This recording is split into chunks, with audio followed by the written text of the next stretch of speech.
You're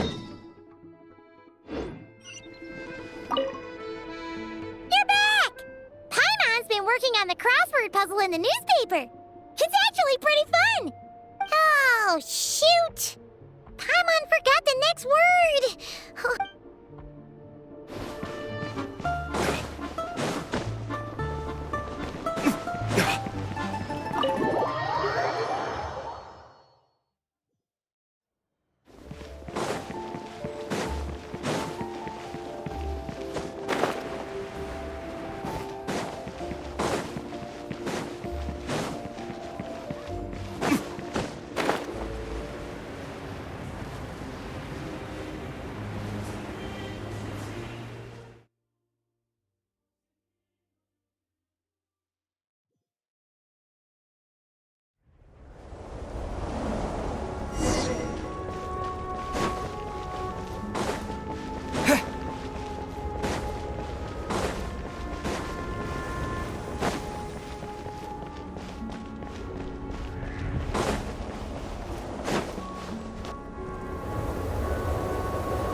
Ooh, it sure is cold today. I wonder how much heavier the snow's gonna get. Here to see Odette? I just need to see your tickets for the preview. Perfect. Thank you. I'll hold on to your tickets. Come on in. It's freezing outside.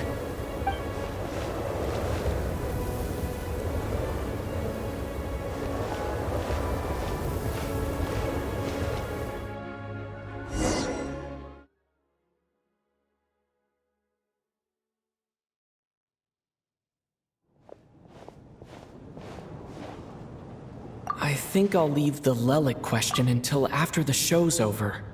Then I'll go find Odette.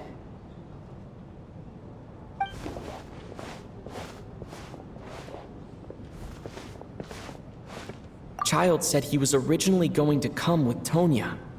So I'm guessing Tonya's already here somewhere. Is there anyone here who looks like a Tonya?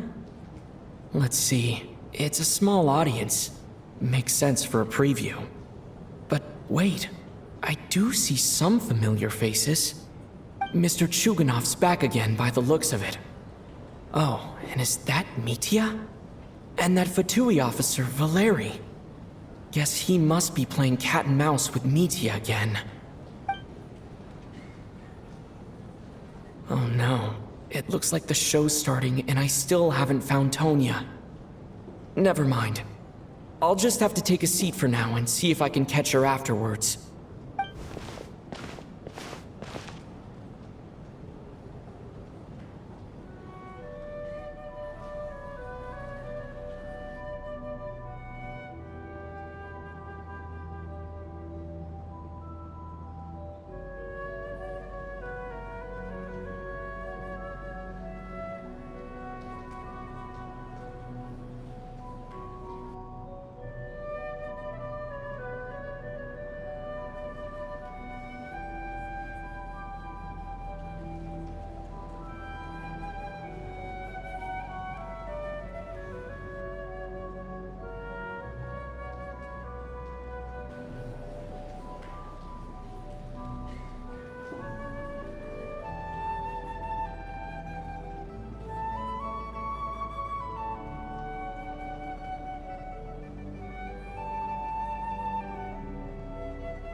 Members of the audience, I'm a staff member here at the theater.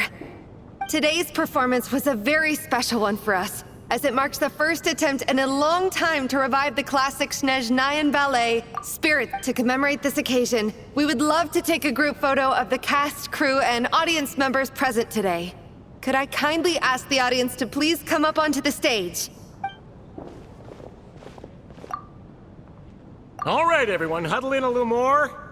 Now, look at the camera. 1, 2, 3.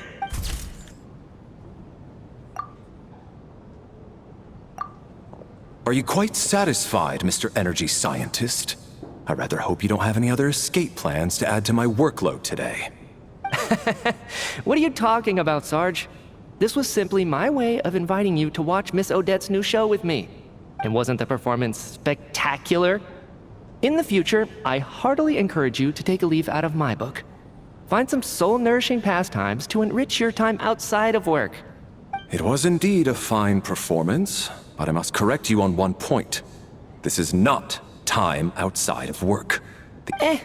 Working hours and non-working hours are just a social construct. Human technology can never advance if we're too rigid in our thinking, Sarge. May we leave now? Already? I mean, I was kinda hoping to soak up the atmosphere for a little longer, but... No? Okay, guess I'm pushing my luck. Off we go then, Sarge. Back to the land of working hours. Lead the way. That has to be her. She's the only person in the audience around Tonia's age. Excuse me, are you Tonia? Huh? Your brother's busy today, so I took his ticket. Don't worry about him, he's fine. Oh, okay. Sorry for the trouble. What's wrong? Are you sick? No, I'm fine. Maybe she caught a cold on the way here because of the weather.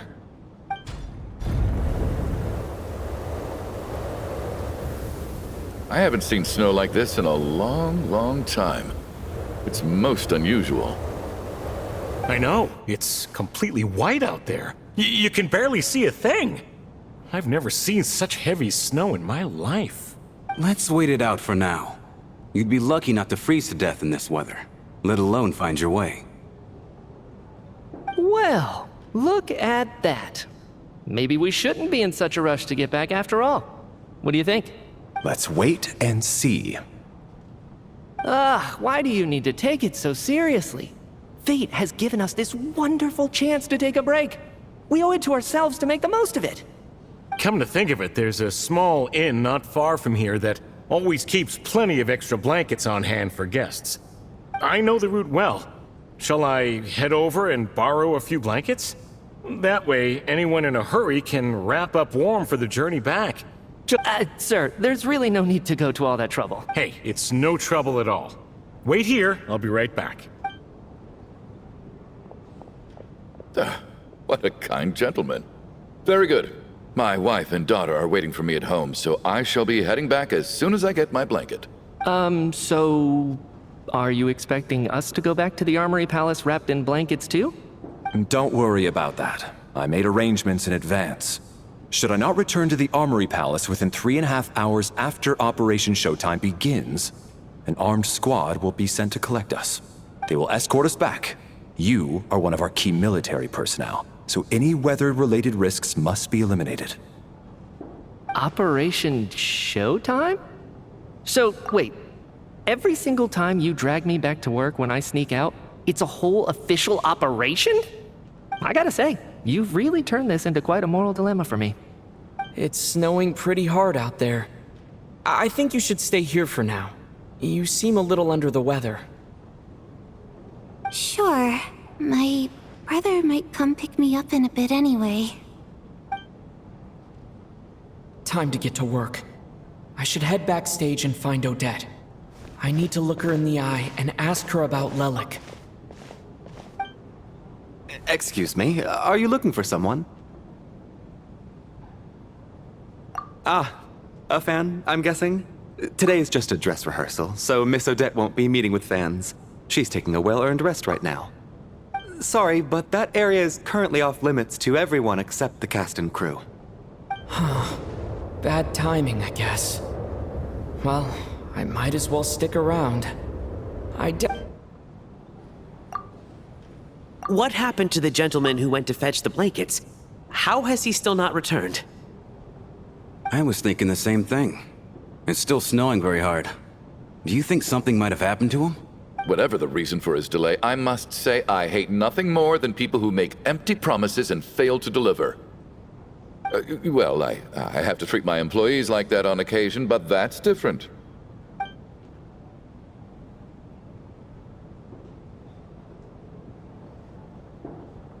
You seem anxious, Mr. Valeri. It's been nearly 4 hours since I left the armory. The army should have arrived to extract us by now. They know how much I despise tardiness and disrupted plans. There's simply no reason that they shouldn't have shown up by now, barring exceptional circumstances. Surely a snowstorm like this one counts as such. Few things in this world can stop the Snezhnayan army, Mr. Mitya. And a snowstorm is certainly not one of them.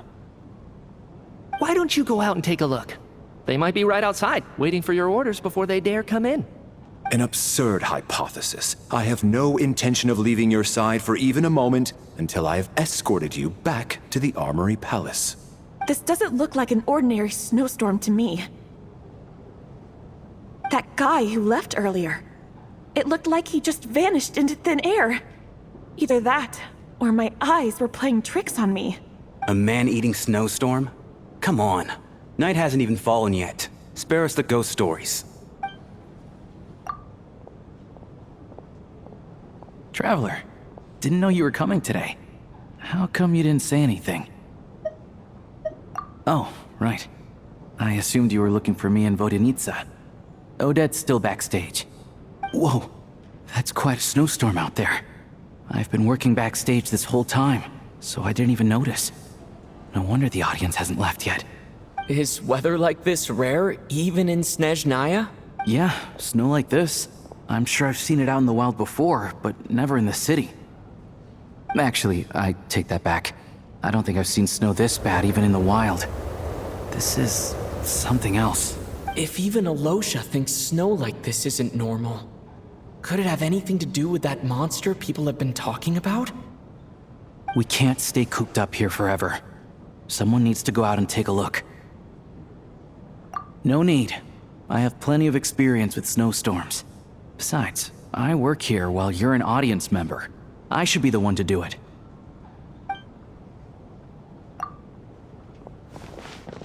Everyone by the door. Careful not to let the snow soak into your shoes. In a snowstorm, you gotta look after your toes above all else. Heading out, my man? Be careful.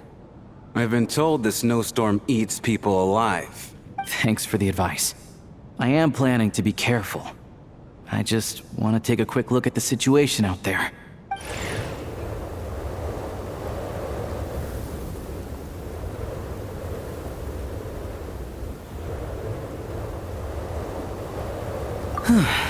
He's back! He's back! How was it? What's going on out there? Did you see any soldiers patrolling the area? Something about this storm isn't right. There's no one out there. I didn't see a single soul. And something in the air gives me the creep. This isn't your average snowstorm. I suspect it might be related to recent events in our nation. I strongly advise everyone to stay here until the snow dies down. Are you serious? So all of us are trapped here now? That sounds a little far-fetched to me. You want to go outside and see? I, for one, am not risking my neck in that weather. This just turned from a minor delay into a major hassle. We can only hope that our friend who went to fetch the blankets just ditched us and went home. Is it really that bad? But my daughter, I won't be able to read her a bedtime story tonight. Huh? What are you all still doing here? Whoa! It's snowing hard! So now we're stuck here? Oh, this is terrible! Luckily, it was just a dress rehearsal today, so there aren't too many people here. On the bright side, the theater's always well stocked with supplies. If the snow still doesn't let up as we get into the evening, you can spend the night here, everyone. At least, I assume that's alright? Oh, fine by me. This seems like a sensible backup plan under the circumstances. My thanks to the theater for being so accommodating. What are you staring outside and praying for, my man? You anxious to get home too? Oh, Your Majesty the Tsaritsa, I beg you, please do not let tonight's snowstorm stop. This is a golden opportunity to spend the night under the same roof as the 2 top stars in all of Snezhnaya. It's a once-in-a-lifetime experience. I think I've changed my mind. Sir, if you so much as look at us funny, You'll be seeing stars in a whole other way. Behave yourself, or you'll be begging for that blizzard. It's getting colder. We need to keep the indoor temperature up. Close the door and lock it tight. Let's head somewhere warmer.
And then there's the aristocrats.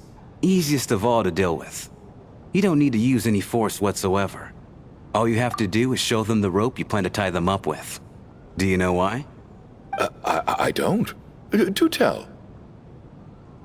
Because nothing horrifies them more than the thought of a cheap, coarse rope leaving creases on their precious million mora coat. They'll do whatever you ask to avoid that fate. Unexpected, but funny nonetheless. Tell me another one. Well, look at that. I got myself a new listener. Hey there. Let me introduce myself. The name's Shram, and I'm a mercenary. The kind that gets paid to do odd jobs for rich folks. And I am Chuganov, an entrepreneur. If my name is unfamiliar to you, you will no doubt have heard of my factory, the renowned... Are you really that famous, Mr. Chuganov? How come I've never heard your name before? Excuse me?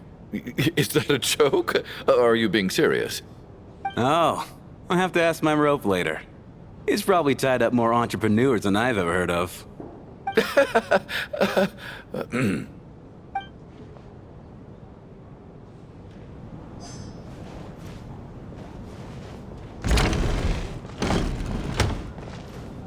My husband has major trust issues. To him, I doubt even this snowstorm is a good enough excuse for me to stay out all night. That's the price of marrying into wealth. You'll get used to it. I'm not about to stop you if you want to leave. But, hello?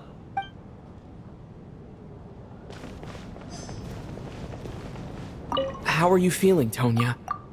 I'm fine. Sorry to worry you. I'm used to it by this point. I take medicine for it. My brother usually helps to get it ready for me. Child must take great care of his sister. He's never mentioned Tonya's illness, though.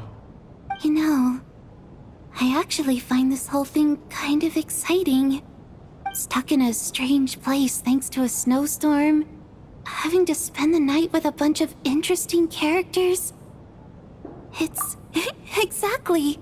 It's like one of those stories where an ordinary school trip turns into a magical adventure. I've always wanted something like that to happen in real life.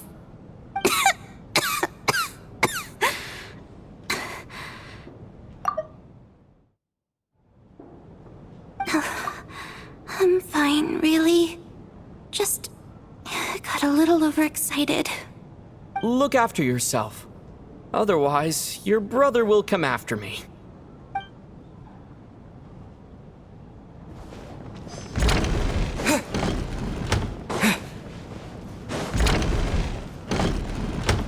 This is highly irregular. A delay of over an hour during an operation like this theoretically warrants a Harbinger-level response. I wonder what the issue is. The storm, or something else. Sarge, the day you learn to let go and just enjoy moments like this is the day you'll finally understand the meaning of life. Ah, why, hello, sir. I believe you were the one sitting at a nearby table back at Podvorye Restaurant. Any friend of the theater's star performers is a friend of mine. It's a pleasure to meet you. I'm Mitya from the Energy Commission. Greetings. Major Valeri, head of the Special Assignments Battalion. Armory Palace Royal Grenadier Guards, 1st Regiment. I am here to ensure Mr. Mitya's personal safety. Please let me know if I can be of any assistance. Mr. Traveler, I cannot help but notice that Miss Odette is stealing glances at me. Any idea? I've racked my brains, but I can't think of anything I might have done to offend her. Perhaps she noticed me spacing out during her performance? So, Mr. Mitya, is your work related to Project Stuja? Yes, that's right. The higher-ups in the Fatui transferred me from the Energy Commission to the Armory Palace because they wanted me to... Really? I can't even talk about that? Pretty sure it counts as part of my private life. All right, I won't say anything. Sorry, Traveler. As you can see, I'm afraid this pleasant chat will have to end here.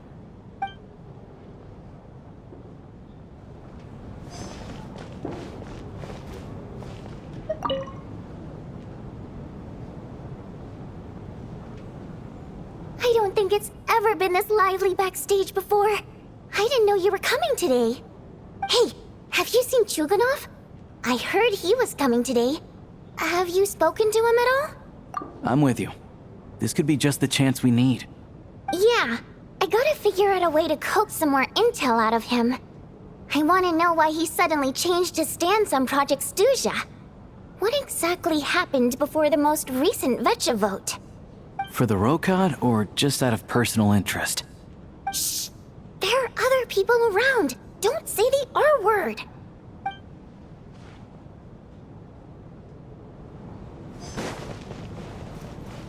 I have to say, even though today was a rehearsal and there were some hiccups along the way, Miss Odette's performance was one of the best I've ever seen, even compared to an actual show.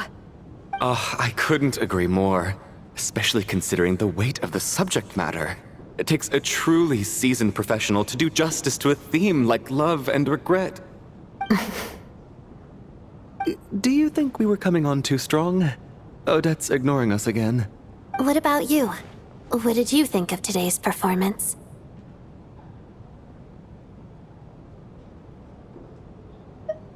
Huh. That's actually a more insightful critique than I was expecting. My mother would agree. She's always thought that was my biggest flaw. Maybe I need to work. I'll make sure to save a ticket for you when the show's performance ready. This doesn't seem like the time or place to bring up the subject of Lelik. I need a chance to speak with her in private. So unfair. Talk about double standards. And now it looks like I've been spotted. You know Mitya too? No, I don't. I just have a feeling that he might be dangerous.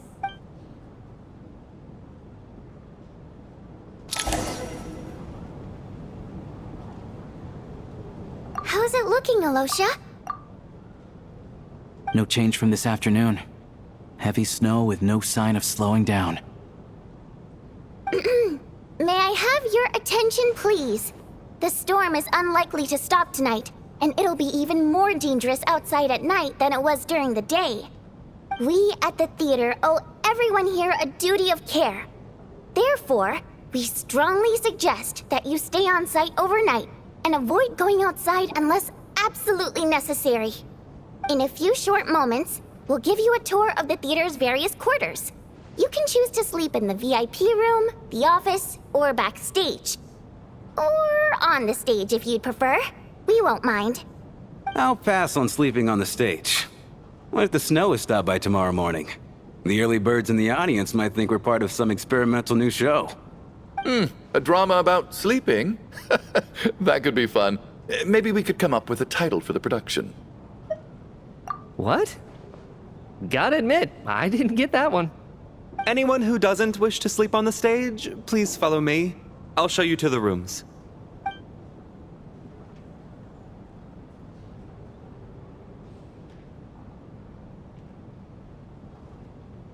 I guess I'll call it a night.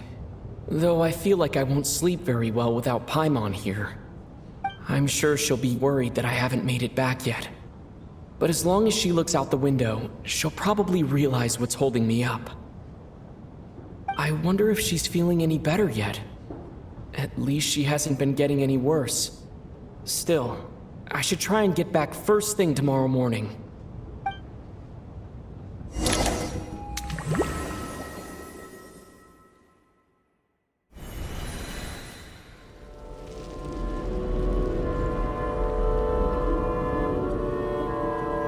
Ah, finally. Welcome back to the world of the living, lazy bones. I was about to wake you.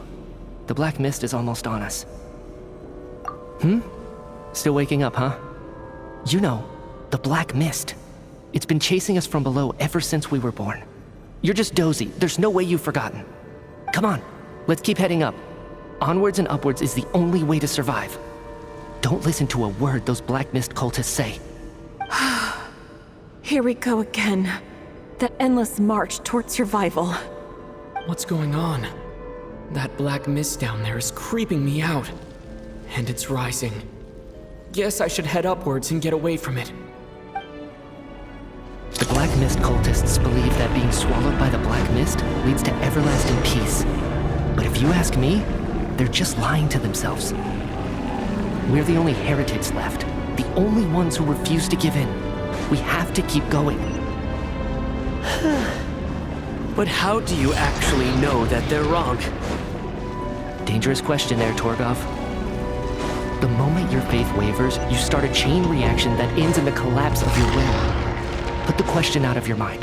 Stay strong and believe that the black mist means certain death. Okay. I can't do this anymore. I've had enough of being forever on the run. What's the point of it all? All this will pass eventually, I promise. Keep fighting. It will be worth it. You accuse the Black Mist cultists of being liars. But you're lying too. There is no end to this path. It keeps going up forever. There was never any hope to begin with. The cult of the Black Mist has poisoned your mind, Sobolova. Are you thinking of giving up as well? I am. I think I'll take my chances with the Black Mist over this perpetual torture. As much as I detest the Black Mist cultists, I'm just too weary. Then I bid you both farewell. Let me put my personal opinions aside for a moment and say, I hope that you both find peace within the Black Mist. Fate always appears so impossibly complicated. But at moments like this, its raw simplicity is laid bare. Their fate was sealed from the instant they entertained doubt. From then on, the outcome was both inevitable and irreversible. Let's go.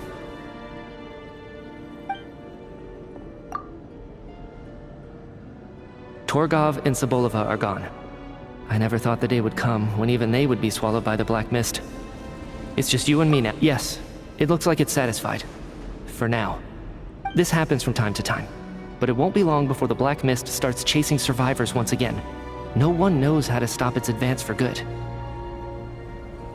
Well, we should make the most of the precious moments of rest that those two offer us. Huh? Are you really that sleepy, traveler?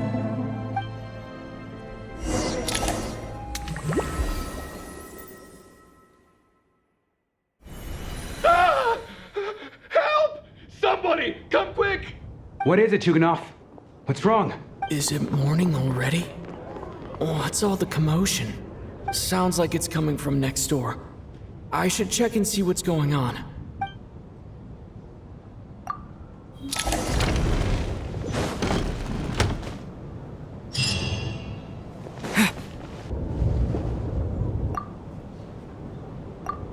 Don't look, Miss Tonya.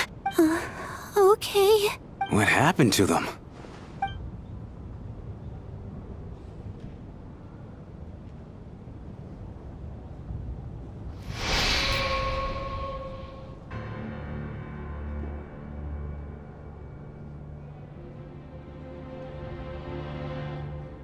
These two people have passed away. And the strange thing is that somehow, I knew this was going to happen. Have I seen this moment before? Or did I have some kind of premonition? I can't remember what it was.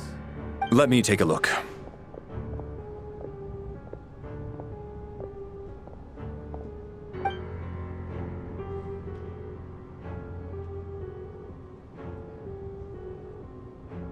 No vital signs in either of them. They're dead. The cause of death, however, remains unclear. No wounds on the bodies, no signs of a struggle, and no skin discoloration caused by the buildup of toxins. But just last night, they were chatting and joking away. This is so sudden. Could they have had pre-existing medical conditions? Even then, the odds of them both dying of sudden complications on the same night are It's hard to believe that they died of natural causes, nor does this appear to be a suicide. Who was the first to discover the bodies? It was me. But these deaths have nothing to do with me, officer. I got up early because I wanted to see if the snow had stopped. Then I noticed that the door to this room was open, and it looked like there was a man and woman inside. I just went over to see what was going on. I had no idea they were... I can corroborate this. I was doing my morning exercises near the stage. When I saw Mr. Chuganov heading this way, I followed him. I can also confirm that I didn't see a single person approach that room before him. The snowstorm was raging all night, and it's still going now. There's no way someone could have come in from outside, correct? You mean an intruder? No, not possible. I slept by the door last night as a precaution. There's no way I wouldn't have noticed if anyone had tried to open it. Everyone, split into pairs and search the theater for anyone in hiding or any signs of suspicious activity. I'll follow up with a full search of my own shortly. Go. There is no time to waste.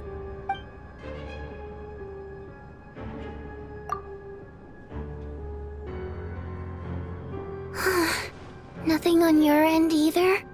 Backstage is clear. No signs of suspicious activity. We checked the basement.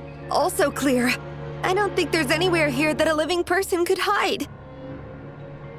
Are we certain that the theater doesn't have a back door? Or any tunnel or passageway wide enough for a person to fit through? No, there's nothing like that. If people were sneaking in through some secret tunnel to avoid buying a ticket, we'd have sealed it off ages ago.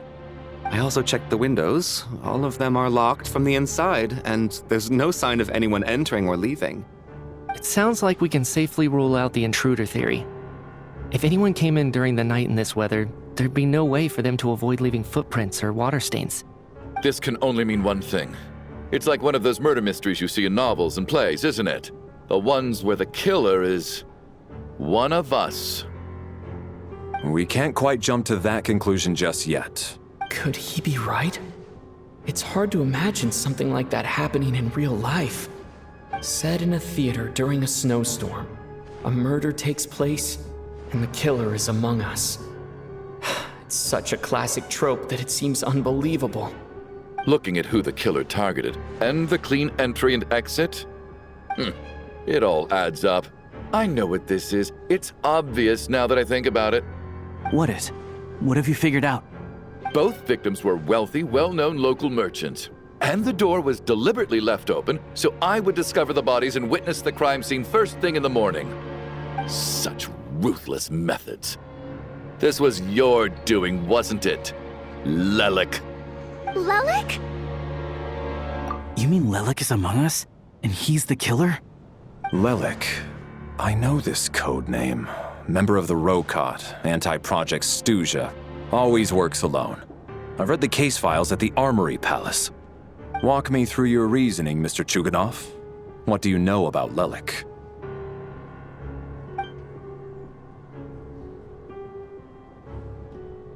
What now, huh? What now, Lelik? What more do you want from me? I already voted against Project Stuja at the Snezhno Gradvecha. You snuck into my house the other day while I was asleep. Left a threatening letter. And I did all that you asked. But Project Stuja cannot be so easily shaken. Not with the rooster in charge. So he really was threatened by Lelik. That makes sense. And now you're resorting to murder to threaten me. Isn't that right? I knew it. The Rokot despises the rich. The lives of the wealthy are but refuse in your eyes. Show yourself! Which one of you is Lelik, Tell me! I'll do whatever you want! Just stop playing these mind games! Was this really Lelik's doing? Would Odette really do something if Odette really is Lelik? This seems out of character. But then again, how well do I really know her? I'm probably the only one here with a compelling theory about Lelik's true identity. But if I reveal it now, I'll be putting Odette in the line of fire. What should I do? I don't think it's likely that Lelik killed anyone. At least from the stories I've heard, he's never killed anyone before. And his name has never come up in connection with any murder cases. Besides, even if Lelik did want to threaten you, why resort to such an extreme and roundabout method? It's not his style at all. Vodyanitsa doesn't know that Lelik might be Odette, but her assessment is pretty much identical to mine. Miss Vodyanitsa, why do you suddenly feel the need to speak in Lelik's defense? Defense? Oh, no, it's just... I'm worried that we're jumping to conclusions here, so I wanted to share my point of view. Also, I don't think the Rokot is as bad as you're making it out to be. Well, if you think I'm so wrong, what's your theory then, Why don't you tell us who the killer is? The case is still evolving, Mr. Chuganov. Please do not prevent others from expressing their opinions so early on in the discussion. Even so, there's no denying that the recent threat received by Mr. Chuganov may well be an important clue. So there's still a good chance that Lelik is right here among us. I can't do this anymore. I don't care if it's still snowing outside. I have to get out of here. Whoa, take a beat. We all know it's far too dangerous out there. Even the soldiers couldn't get to us. Go out that door, and you might not live to tell the tale. And whoever this Lelik is, they're surely not going to murder anyone in broad daylight. Be sensible, my man. As much as I regret having to say this, I'd like everyone to cooperate and refrain from exiting the premises until further notice. Because as things stand, every one of us is now a... Unless anyone has further information to share, let's adjourn for now. Feel free to keep searching for clues, but make sure you don't go off alone.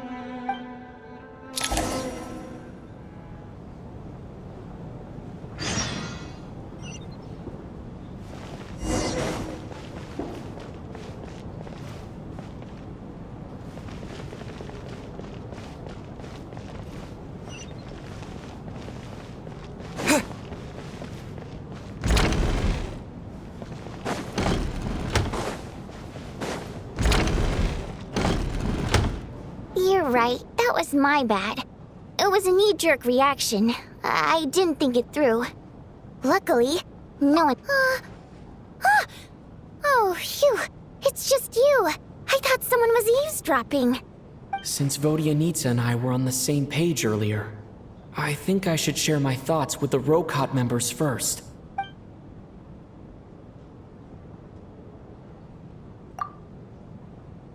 Whoa, whoa. Are you serious? I don't know if this counts as gossip, but it's definitely on track to be the juiciest this whole year. Odette? Really? Odette? Oh god, how dumb does this make me look? Lelek has been right under my nose this whole time, and I didn't notice a thing. Actually, it's exactly what you'd expect. Sometimes, hiding in plain sight is the best. And now that you mention it, the more I think about it, the more sense it seems to make. What are we up to now? 1, 2, 3, 4... Odette's identities. She's my coworker, specifically a ballerina, and also a fatous, a member of the Rokot. Now, look, it must be so exhausting. I just want to give her a hug. I guess since I've always known her as a member of the Fatui, it never even crossed my mind that she could be involved with the Rokot, let alone be Lelek. I don't understand. If she's with the Fatui, what reason could she have for being so opposed to Project Stusha? Probably best if you ask her that in person. Well, since you waited until now to bring this up instead of announcing it to everyone earlier, does that mean we're all on the same page here? Yeah. Lelek may not follow orders from the Rokot leadership, but as far as I'm concerned, she's never crossed the line. If anything, her actions benefit the poor. We need to confront her face to face. Do you think she'd really admit to being Lelek? I don't know. We'll have to see how it goes. For now, we'll work on the assumption that she didn't kill anyone, and see how much she's willing to tell us.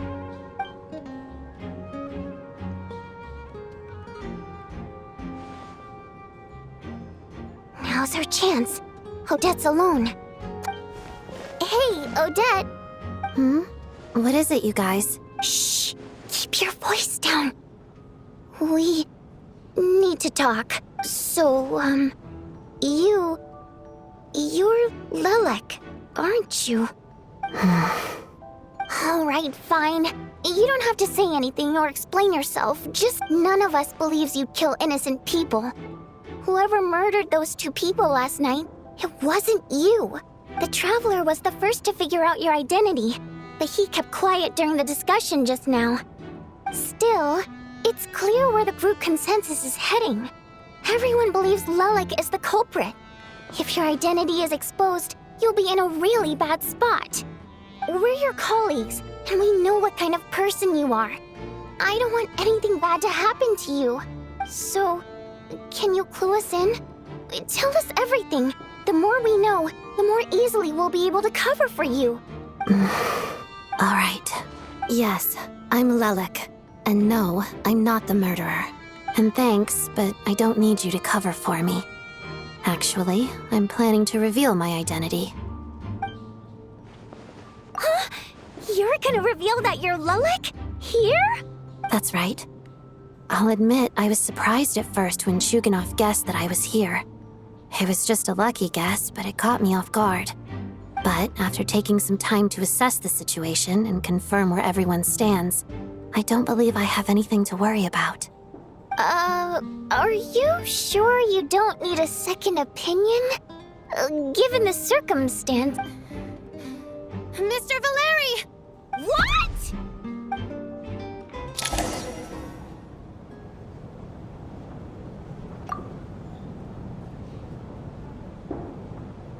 So... Odette is Lelek? I don't know what game you're playing, but you've got a lot of nerve. It's just one identity. So what if it's exposed? I can disappear and adopt a new identity anytime I please.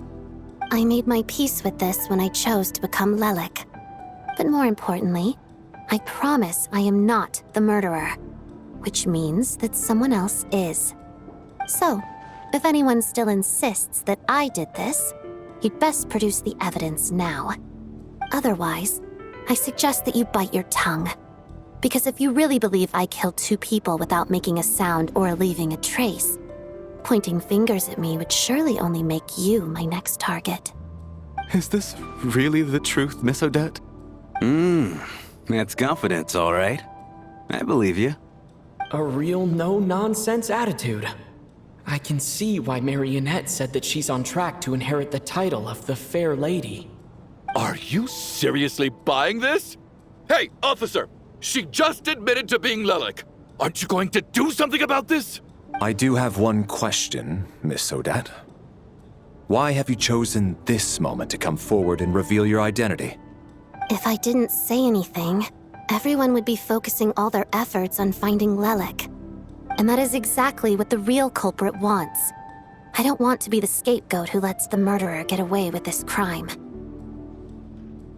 Despite all the accusations, she made the smart choice. A remarkable display of rational thinking under pressure. Clearly, Odette's talent extends far beyond the art of dance. She thought so far ahead. Ugh, why do I always feel like I'm one step behind her in everything?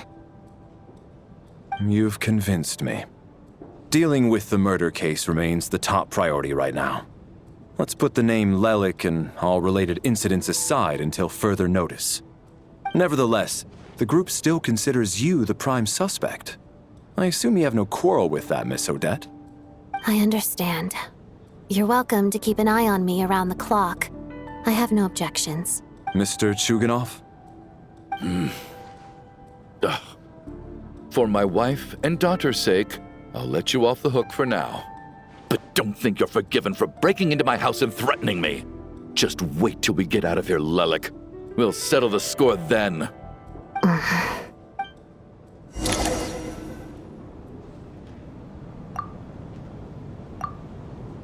Good work, Lelik guard team.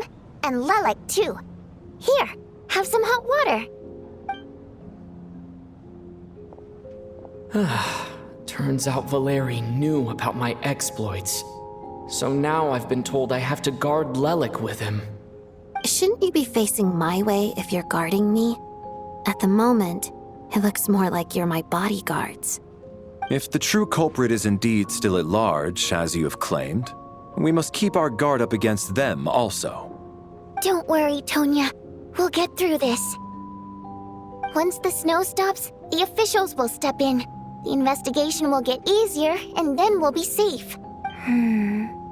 But once the snow stops, won't everyone just leave? You're gonna miss us, huh? Well, some of us work at the theaters, so we'll still be here. I'll even give you a special backstage pass. Really, Miss Vodyanitsa? That's awesome! You've made a fan for life. Aw, you're so cute, Tonya. All right, let's swear to it. I promise to give you the pass, and you promise to never change your mind about being my fan. Promise. Don't indulge her, Tonya. You don't have to swear an oath over things like that. You really do get carried away sometimes, don't you, Miss Vodyanitsa? Hey, mind your own business.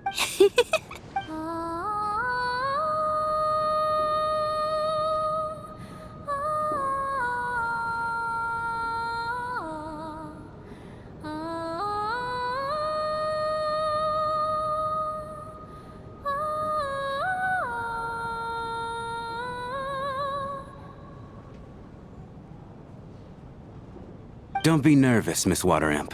Everyone's here. There's nothing to be afraid of. Excuse me? Do I look nervous?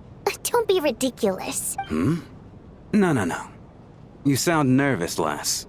Oh. Wait, but how... Okay, plenty of people know that I'm a water imp, but still... How come you understand our primary mode of expression? Primary mode of expression. I've not come across that concept before. Do enlighten me, Vodyanitsa. Well, it's just... We water imps tend to communicate our emotions to each other by singing rather than facial expressions. The emotions we convey through song take precedence over our facial expressions. So, we think of it as our primary mode of expression. I'm impressed, Shram. I didn't take you for a man of culture, but you're clearly rather learned. It's not about being cultured or not. The thing is, this mode of expression can usually only be understood by other water imps. And yet, You're clearly human, Mr. Shram. It's really not the big deal you're making it out to be. I think I just have a knack for it. Plus, I have a very close friend who's a water imp. A delightful lady. Anyway, we spent so much time together that before I knew it, I noticed I could understand her expressions. Oh, I guess that makes sense. Still, the fact that you have a water imp friend is even more surprising. I'd better watch what I'm singing when I'm around you from now on. Hey, what are you implying? You're not secretly insulting the audience in your songs, are you? Heavens, why would I do a thing like that? It's getting late. We should discuss our sleeping arrangements for tonight. To guard against the killer, someone needs to keep watch. I suggest that we don't sleep in separate quarters tonight. It will be safer if we all stay together. As long as someone keeps an eye on Lelik, I'm quite sure we won't have any trouble. Are you saying that you wish to bet your life on Miss Odette being the killer? Nonsense. Of course not. Then I propose the following arrangement for tonight. The Traveler, Odette, and I will form the Night Watch. We'll sleep in shifts, but 2 of us must be awake at any given time. An excellent idea. This allows us to handle the night watch while also keeping an eye on Lelik. Meanwhile, the rule of taking shifts in pairs resolves the other issue. Namely that we can't necessarily trust the Traveler or Valeri either. I expect that plan took you quite some time to come up with, didn't it? Actually, our field combat manual outlines a similar approach. Although the scenario there involves guarding prisoners overnight during field operations. That being said, I must clarify that I harbor no disrespect towards you personally, Miss Odette. In fact, Lelik's numerous covert operations make fine textbook examples for military agents. I care less about respect and more about the fact that you just robbed me of 2/3 of my sleep tonight. I'm calling dibs on being the first to rest. Good night.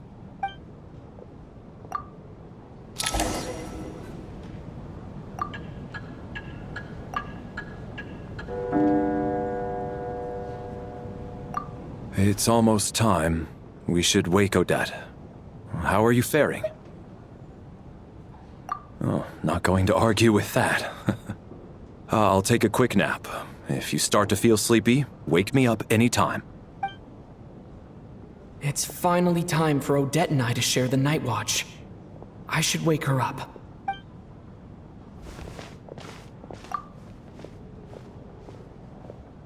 I came here to get information from her in the first place.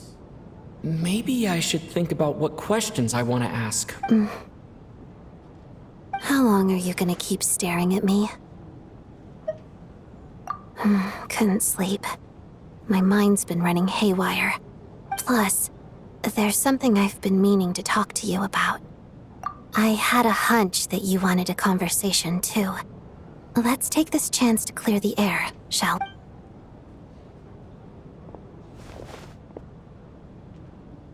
I just had a simple question for you, really. It's, Rosaline. In her final moments, did she have any last words or anything? I see. Well, that was all. No, she was utterly ruthless in pursuing her goals. That kind of person should be hard to miss. And yet, even though I never approved of her methods, and she was an abrasive person, the fact remains that I am indebted to her. Oh, she told you. I guess that makes sense. I think she and Rosaline were on pretty good terms.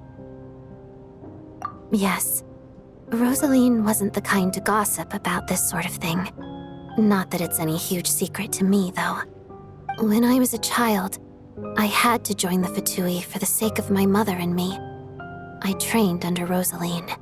It was extremely grueling, and it didn't exactly come naturally to me. All I could do was try to ignore the biting cold and practice. I was a newcomer who'd managed to make a good first impression on a harbinger. There was pressure to live up to her expectations. To be. Every day was a struggle against the cold, pain, and fatigue. And most nights, I struggled to fall asleep. After enduring all that, I've become almost immune to the sensation of pain. I suppose that was the cost of survival. Surely, any child who had to experience that would grow to hate her lot in life, don't you think? So, I put an equal amount of effort into my ballet. Because in my young mind, that was the only way to defy my fate. It was my way of telling her, the Fatui's demands and your expectations of me are not what I wish for. One day, I will leave. I think she probably blamed my poor performance in training on my passion for ballet. She knew my heart wasn't in it. One time, when I was secretly practicing a dance at night, she suddenly showed up. I knew she was there to catch me red-handed. I told her, "You don't deserve to watch the dance I learned from my mother." She looked stunned. I guess she was surprised that I lashed out first, before she had the chance. But strangely enough, on that occasion, she wasn't fierce with me like she was during training. Instead, she fell silent for a moment, and then left. After that, she never interfered with my dancing or asked me how it was going. She never came to watch me dance again either. Not even once. She was. But even now, whenever I take out this core Ignis, I can't help but think of that night. Of the look on her face. Sort of. Although gift might be too kind a term. This is her flame sealed within ice. A symbol of her favor, yes, but also her way of keeping an eye on people. She knew the location of every piece of core Ignis. If any recipient started acting suspiciously, she'd be on to them immediately. Trust her to make even a mark of approval feel suffocating. So, when news of Rosaline's death reached Snezhnaya, many people immediately crushed their core Ignis. It gave them a profound sense of relief, like they'd broken free from her shackles. But I kept mine. With my sensitivity to pain being as dull as it is, the warmth from this core Ignis is one of the few things I can still feel clearly. I still wonder, did she really come to stop me that night? I wasn't sure, but I was scared. So I said some really awful things. I guess she didn't leave anything behind. Not that I expected her to. It's fine. It's just a bit of a shame that we couldn't settle our differences before the end. She did. Are you sure she was talking about this event? No, she didn't. I didn't even find out that she'd gone to Mondstadt until a while after she'd left. Wait, in that case... Okay, I will. Thanks for letting me know. There's something I'm trying to figure out. I'm beginning to suspect that Paimon's mystery illness is being caused by the energy research behind Project Stuja. Paimon's very important to me, so I have to get to the bottom of this. I figured that since you're Lelik, you might know something about all this. The ultimate goal of this energy experiment is to create a weapon for the final battle. The weapon's construction was completed in Nodkrai. Now, all that remains is to arm it with a sufficiently powerful energy. Yes, the weapon's development and all the related experiments are overseen by Lord Piero, the Jester, and the lab is located deep within the Armory Palace. I'm not sure why this experiment would be making Paimon feel unwell, though. The best way to get to the bottom of it would be to go there in person. Once we get out of here, I'll help you apply for an entry permit. And I'm hardly the organization's proudest member, as you know. You answered my question about Rosaline. I want to do you a favor in return. It's that simple.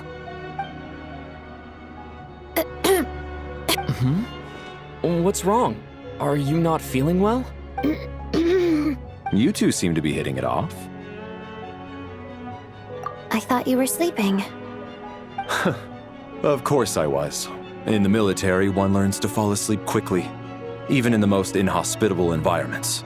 It's vital to staying alert and energized. Even if he was awake, he can't have overheard us. Well, thank you both for keeping watch. Traveler, I'll take over for now. Sure. This is our second night here, but at least I found out a little more about Paimon's condition. I hope she's been sleeping well the past couple of days. Why do I feel like I'm being watched?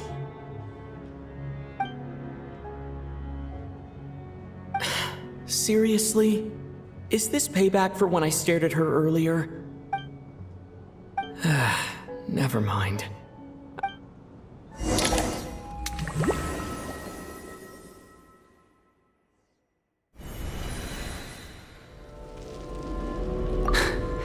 Hey, what are you spacing out for? Are you reaching your limit too? How long have we been walking for? Do you remember? Time's lost all meaning. Ever since we noticed that thing above our heads. What was it called again? A star key? Or key star? Anyway, the person who named it was swallowed by the black mist. Whatever it's called, ever since we noticed it, we've been walking up and up, hoping that as long as we reach it, we can find a way out of this place. But it seems like no matter how far we walk, we never get any closer. Well, we've come this far. You never know. Maybe we're almost there? Come on, enough moping. Let's go.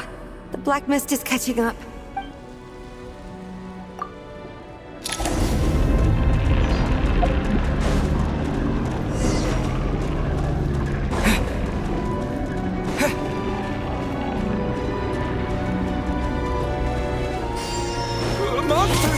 Watch out!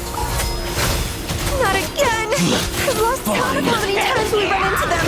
Be careful! Back of his ear! What the? Encase!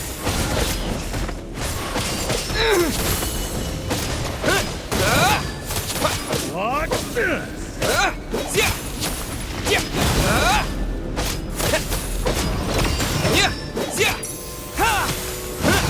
Shut up! Run faster.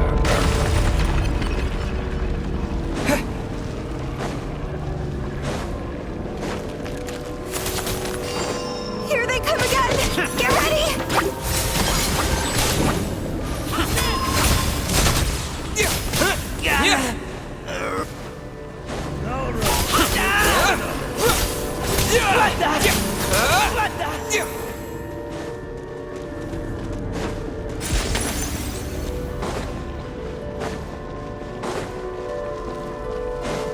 Monsters ahead of us, the black mist behind us.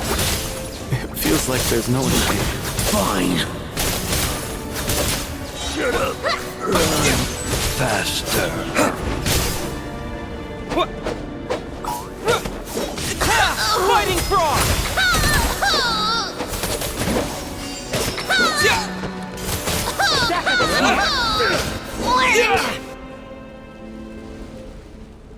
Are you hurt, Coolish? No, I'm fine.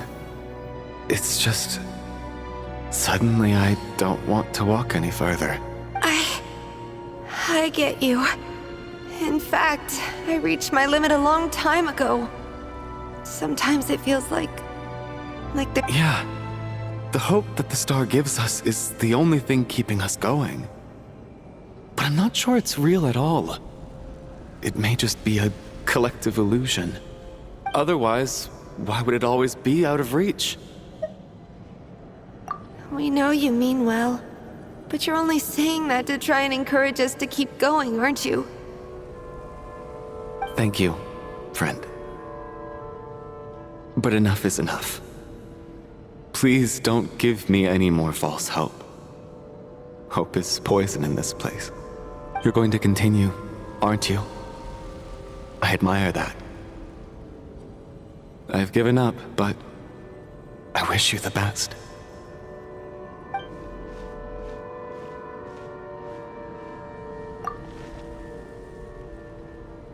It's not an illusion. We really are getting closer to the star. Congratulations. You're the first person to make it here. I'm the star's envoy. The black mist has stopped rising. Its hunger is satisfied for now, having devoured your two companions. This is a good opportunity.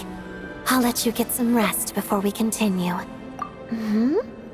What do you mean, leave? The star represents the starting point. It's the waypoint for the beginning. Congratulations on reaching the starting point. Once you are ready, we will head out and walk upwards. I will be... Huh? What's wrong? Hey, don't give up before the journey's even begun.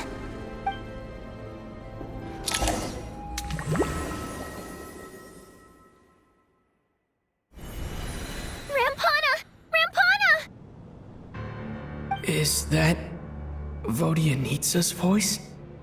What happened? Coolish, wake up! Please wake up!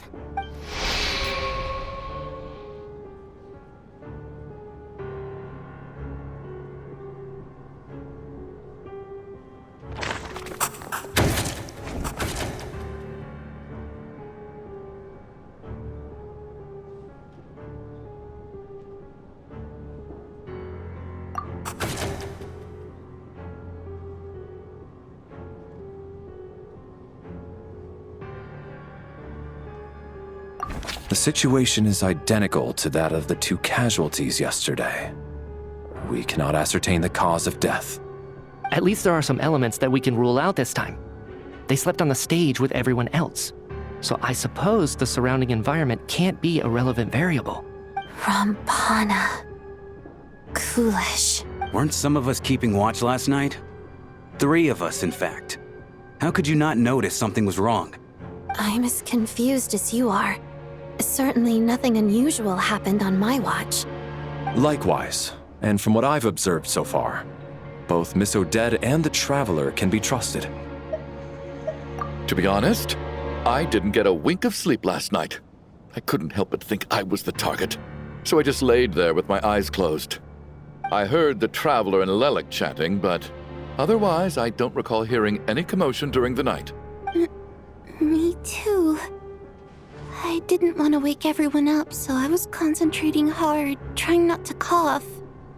I hardly slept at all. If anything had happened, I'm sure I would have noticed.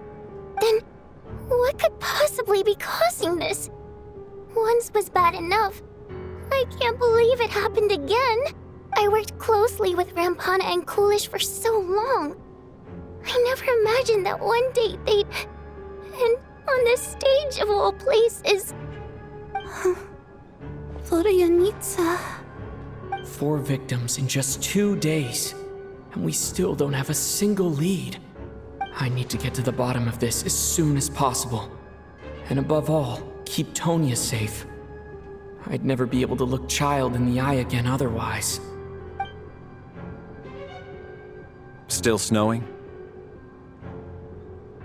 Yes, I just checked. Still no sign of anyone outside either. So we only have ourselves to rely on. If you ask me, this killer can clearly strike whenever they please. The Night Watch was a useless endeavor from the start. Lelik must be an expert in poisoning. Clearly she used some poison that can't be detected on the corpse. Here we go again.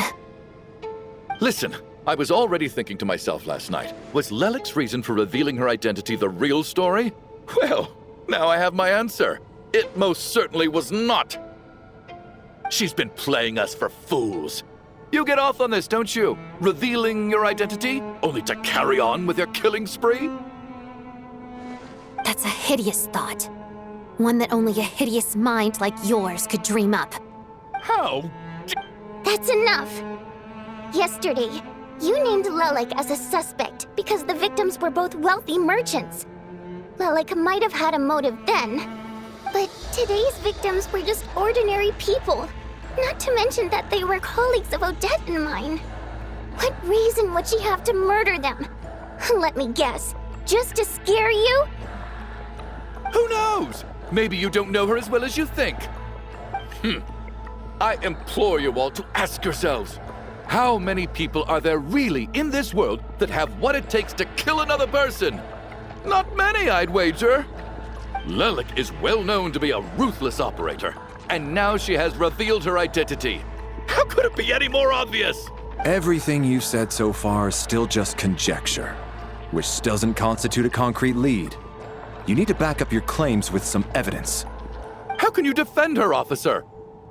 What did she say to you while you were on night watch? Maybe I shouldn't be so surprised. You military types are always colluding with criminals to target the rich.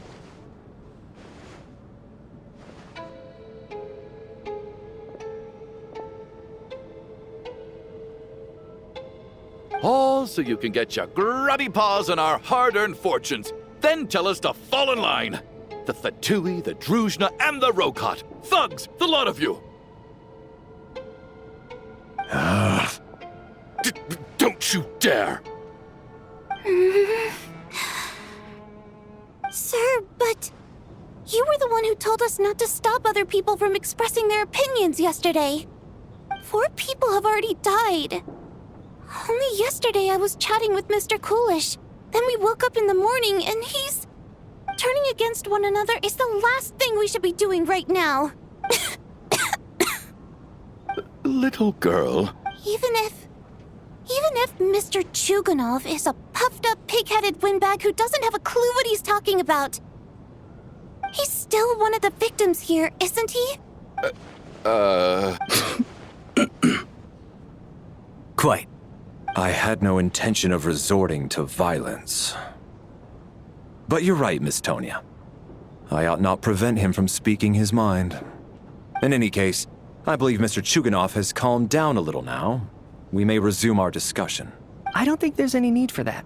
What is there to discuss? Nothing about this situation is normal. Did you have an idea, Mitya? You're the brainiac here, right? Come on, clue us in. I've been mulling something over. All the leads we have so far concern things from outside the theater. Miss Odette's alter ego, the threats Mr. Chuganov received. But then there's the 2 double murder crime scenes themselves, which have given us absolutely nothing to go on whatsoever. That's highly unusual. Even with the most careful killers, there's always some evidence left behind. So what are you suggesting? I think this could be a supernatural event. It isn't characteristic of human-on-human homicide at all. Correct me if I'm wrong, but aren't you supposed to be a scientist? That doesn't sound like a conclusion someone like you is supposed to make. I got into scientific research because of my insatiable curiosity. But if the present situation defies all known scientific explanations, I don't mind shifting my curiosity toward the paranormal instead. Now that you mention it, I remember when I first came to the theater. I heard rumors about this place being haunted. Haunted? Yeah, I think I heard the same thing. But I mean, they're only rumors, right? We've worked here for years. Surely we would have noticed any spooky goings-on by now. Well, this has taken an unexpected turn. A haunted theater? If Paimon were here, she'd probably be hiding behind me in fear right now. Why don't we take this opportunity to look for clues again with a more open mind? Maybe a different perspective will help us see something different. Very well. Whether it's criminals or ghosts we're looking for, the same rules apply. Everyone needs to tread carefully. I'll move the bodies into the same room for now.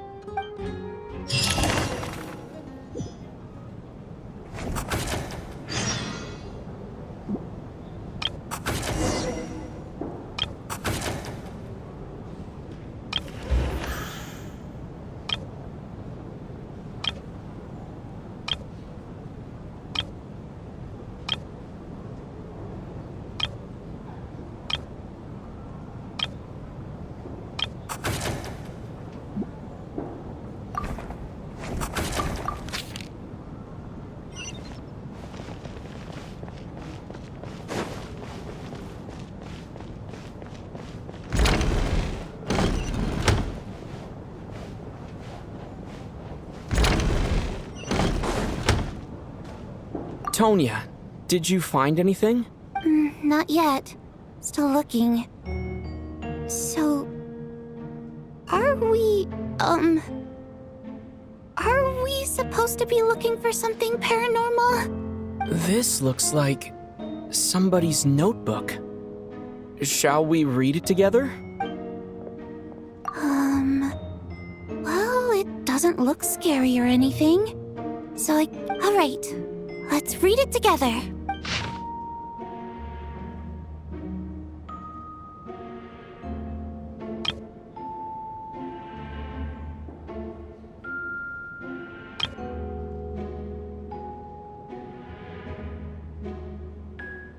Huh. This has to be Vodyanitsa's writing, surely. Maybe it's a little rude for us to peek at this. I feel like I just read someone's secret diary by accident. It sounds like she's writing this for her parents, right? I don't understand. Why put this stuff in a notebook instead of mailing it in a letter? Because her water imp parents belonged to the aristocracy, who were driven out of Snezhnaya by the Tsaritsa long ago. And now they live somewhere new, where the postman can't get to. We're sorry. It's fine. My fault for not storing it properly. I can't leave things lying around and expect them to get ignored when everyone's scouring the place for clues. All right, give me my notebook back. I'll take over the investigation in this room.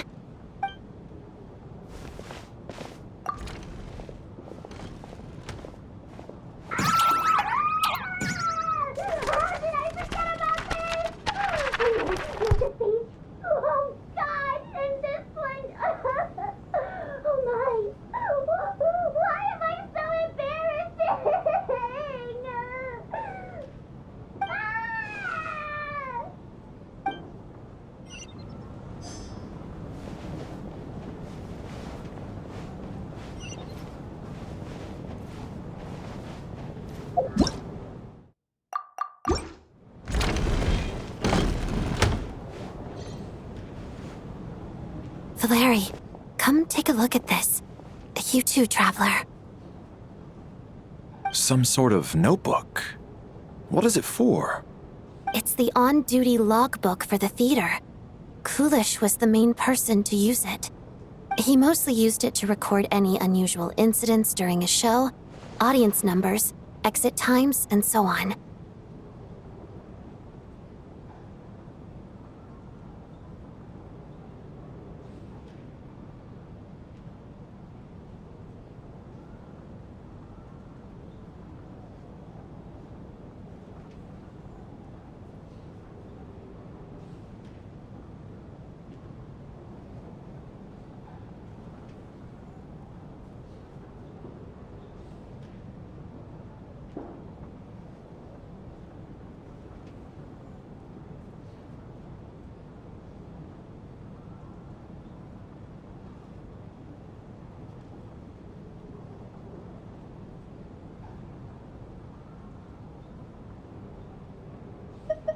Yes, he'd always have this logbook with him when he checked tickets at the entrance.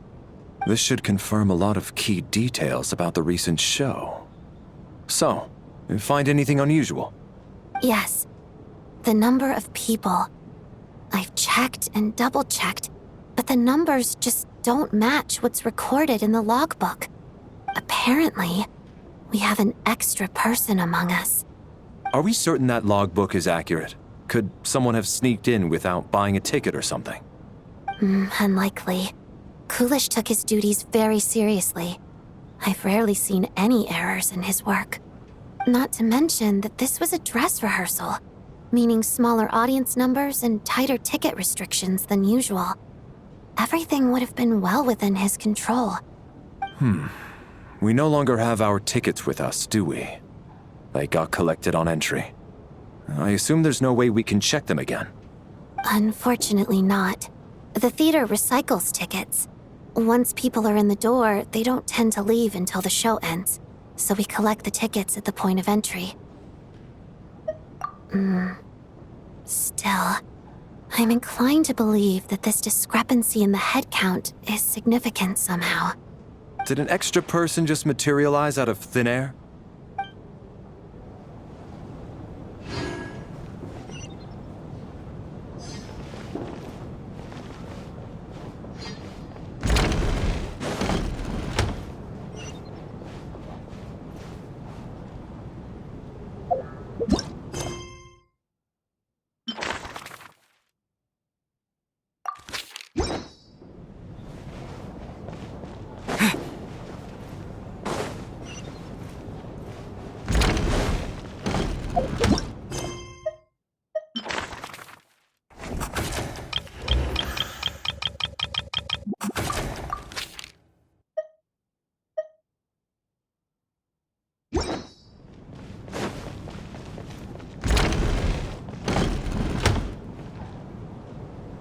Ah, Traveler.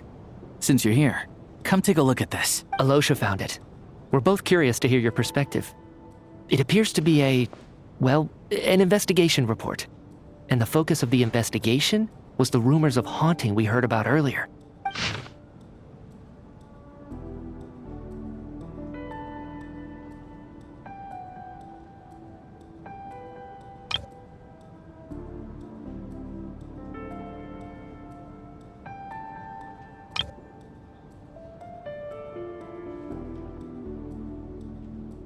An investigation report, huh?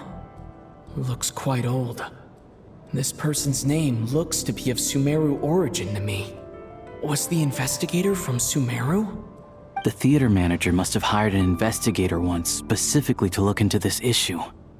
But it doesn't look like anyone ever looked at the report. Presumably, the manager wanted to know if the supposed haunting was dangerous while also being fearful of word getting out in case it affected the theater's business.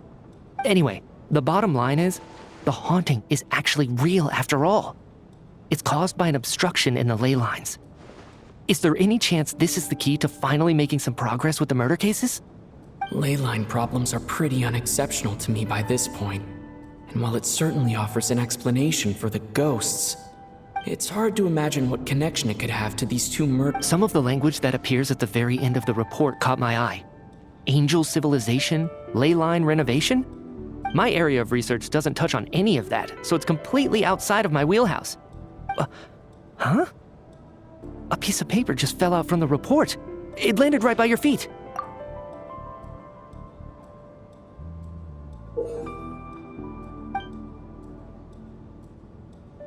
How unnerving.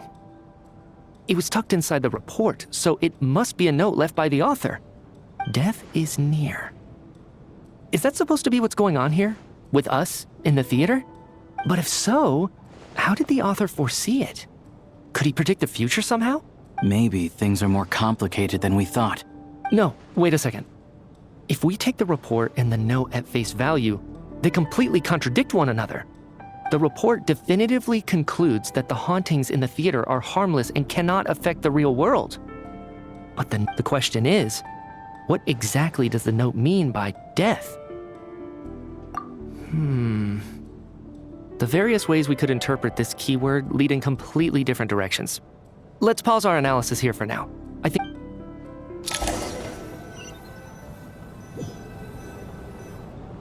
If we take all this together, it's not impossible, is it? If anything, it's the natural conclusion. Oh, I beg to differ. This sounds to me like a product of a researcher's vivid imagination. And perhaps it's because I'm still viewing this through the lens of it. Does it really sound that far-fetched? All right, well, let's treat that as speculation for now. I do agree with what you've said, so let's go with your idea for now. Good.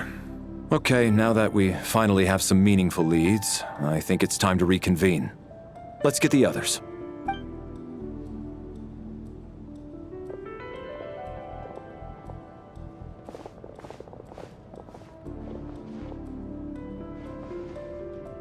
So, that's about everything we've discovered so far. I'll share my theory first. Based on what we've learned from the logbook, I believe the extra person among us is most likely the killer. If the killer had simply bought a ticket, it would have greatly increased the risk of their identity being exposed. I expect he or she either hid in the theater ahead of time, or found a way to slip past the ticket inspection. They then blended in with the group and waited for an opportunity to strike. What about the note found in the investigation report? The killer may have simply planted it there as some sort of sick joke. I've seen my fair share of psychopathic killers. They love playing cryptic mind games. So, it has nothing to do with the haunting of the theater after all. This theory makes sense to me. If we have an audience member unaccounted for, chances are they didn't come here to watch the show. Could it really be that simple? So, in other words, all we have to do is find out who got in here without a ticket, and all our problems will be solved? Then let me make one thing clear. All the theater staff should be well aware that I came here for the rehearsal legitimately, yes? There's no way I'm the one who didn't have a ticket. It's true. I hear you used every trick in the book to get a hold of that ticket, too. Everything short of throwing a temper tantrum and rolling around on the floor at the entrance. I most certainly did not degrade myself in such a way. Probably a stupid question, but I might as well ask. Did anyone here get in without having their ticket checked? Guess it was naive of me to expect them to just admit to it. Especially after the unprompted Lelic reveal. Once was already a miracle. Twice would be unfathomable.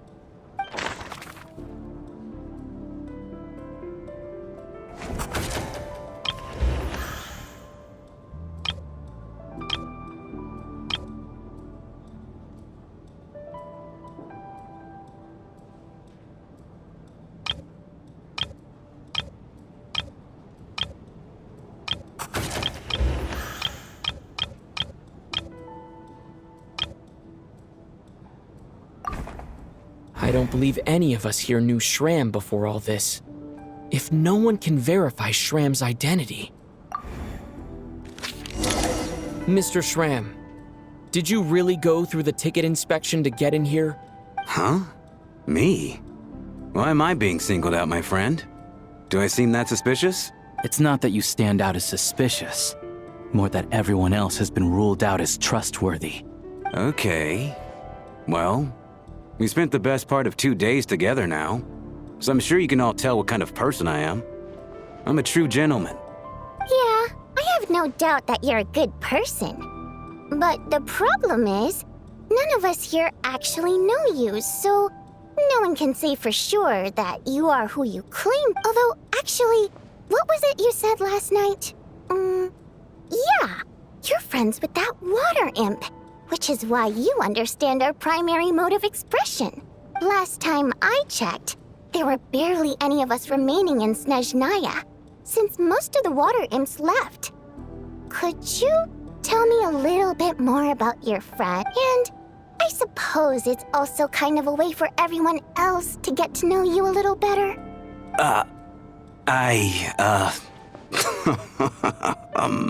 Good grief. Are you blushing? Pull yourself together, man. Stop giggling like a teenage boy. It's revolting. Hey, revolting is a little strong. All right, fine. I'll admit it. That water imp friend of mine, the truth is, we're dating.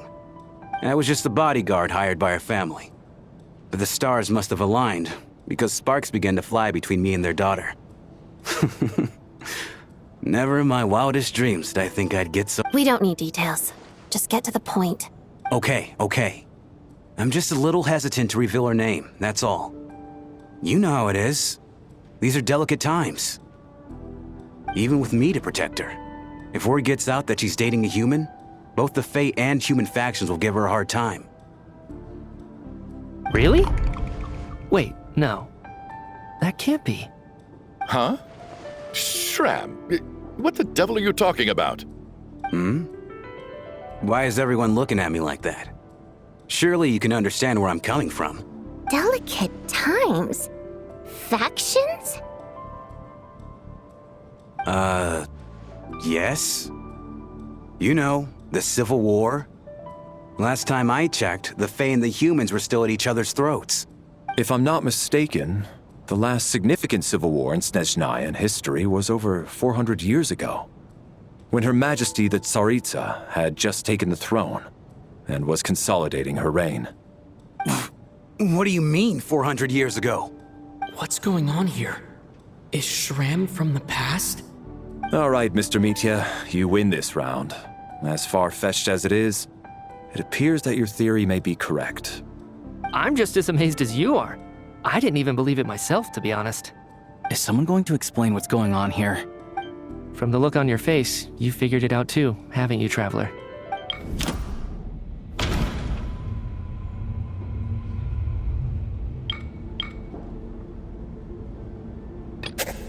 That seems to be the case. Shram's the extra person, but there's no way of learning his identity from this clue. Vodyanitsa's private letter touches upon the history of the Water Imp aristocracy's exile, but reveals nothing about Shram's identity.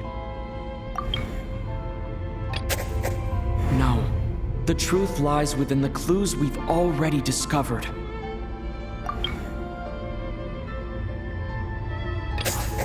The theater's ley lines have been modified to block souls within its grounds from returning to them. Some souls can even wander this place forever. Mr. Shram's statement proves he is from hundreds of years ago. And according to the investigation report on the theater hauntings, Mr. Shram is...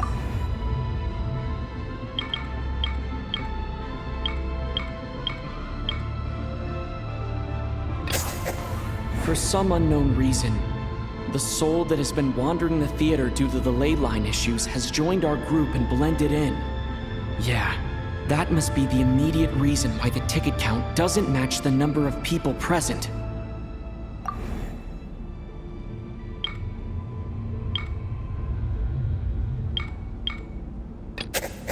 All of last night, Lelik, that is, Odette was under surveillance, which rules her out. Since we discovered that Mr. Shram is from the past, it seems we need to broaden our assessment of this incident beyond the bounds of common sense. The contents of the investigation report have been verified. There are indeed ley line issues and wandering souls in the theater. Death likely symbolizes the deceased. Death is near. That must mean that there's a dead person in our midst. Yeah, the logic is clear now. The investigation report said that there would be souls stuck wandering around the theater because the ley lines were cut off. Mr. Shram must be one such soul who died in the theater a long time ago. In which case, that also makes him our extra person. So when the note said death is near, it must have been referring to death as in the deceased, people who died a long time ago. Someone who died a long time ago. In short, there's a dead person among us. The extra person we've been searching for is a ghost from the past. You mean I'm a ghost? No. Don't make jokes like that, my man. There must be some mistake. But even if I was dead, I know for a fact I didn't kill anyone these past 2 nights. Yeah, even if all that's true, the report also said the souls inside the theater can't affect reality, right? Then what if the problem isn't the souls at all, but the ley lines themselves? The ley lines have a powerful ability to attract and devour souls. Let's say that the ley lines are like a black hole, constantly seeking to engulf souls. But the souls that don't want to return are trying to avoid being sucked in. Why does this analogy sound so familiar? What happens when the black hole can't achieve its goal? I'm only speculating here, but what if it ended up swallowing innocent souls by mistake? Or intentionally taking other souls to compensate? That could explain why we weren't able to determine a cause of death. If you're right, and their souls were devoured by the ley lines, it does make some sense. It does seem to explain a lot of the things we couldn't make sense of. Does that mean it's true?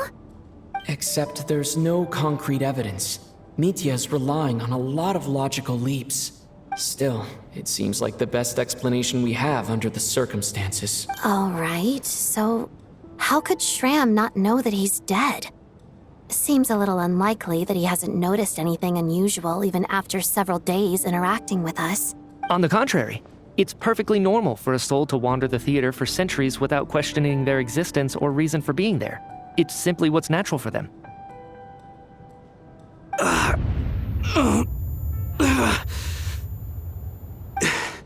You know what, Mr. Brainiac? I think you might actually be right after all. I'm trying to remember and... even though my head feels like it's going to explode, I think...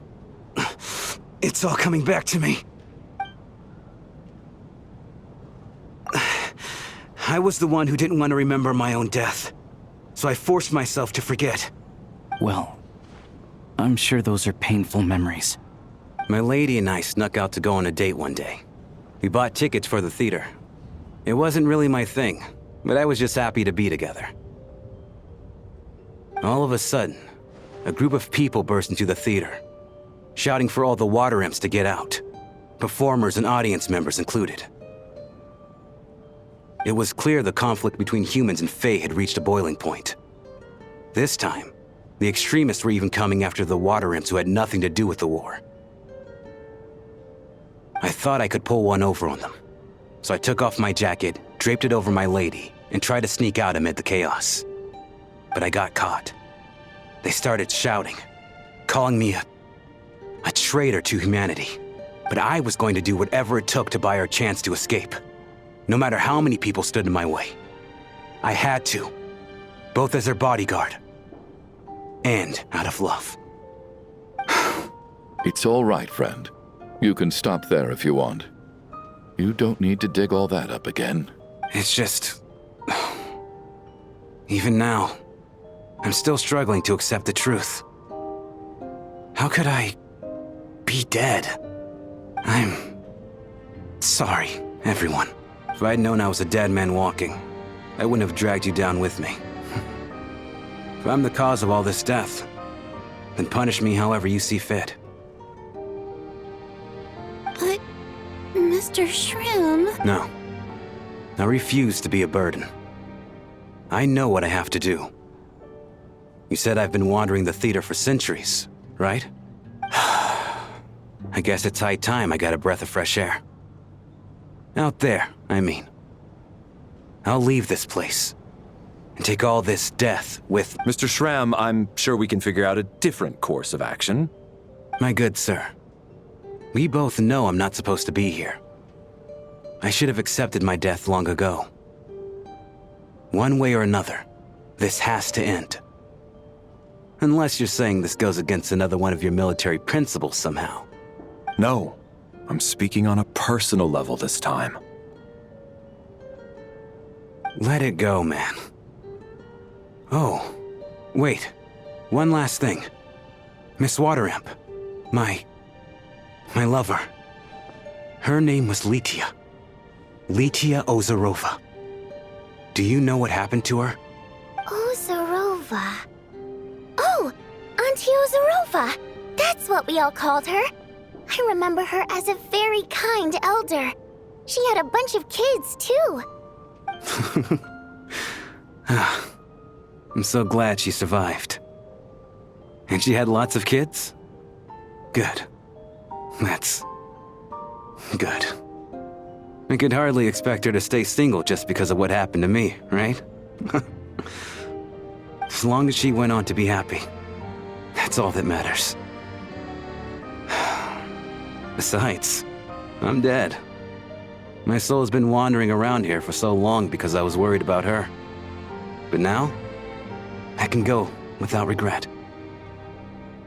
There's no need to see me off, my friends. I've enjoyed our time together over these past few days. Perhaps we'll meet again in the next life.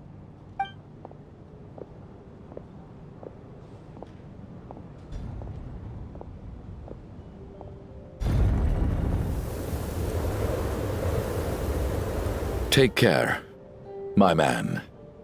I know Mr. Shrim was already dead, but... I still feel so sad. Death is cruel, no matter how we might try to make sense of it. So, was the conflict between Fae and humans really that bad back then? I was only little, so I don't remember much. It's terrible to think that so many innocent people had their lives turned upside down. Even the historical records about that time period don't say much about it.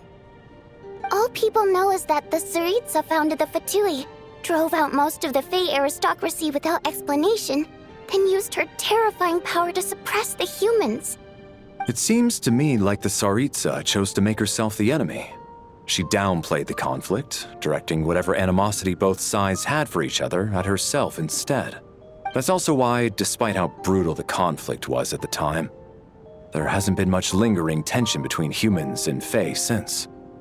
Things have been fairly harmonious for the past few centuries.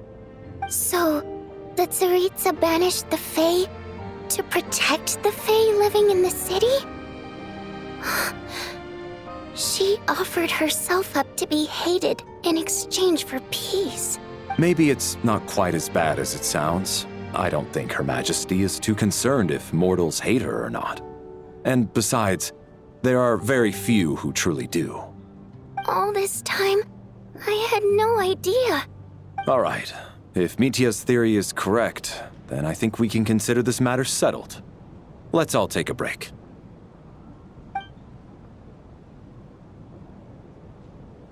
Ugh, if only this blasted storm wasn't still raging on.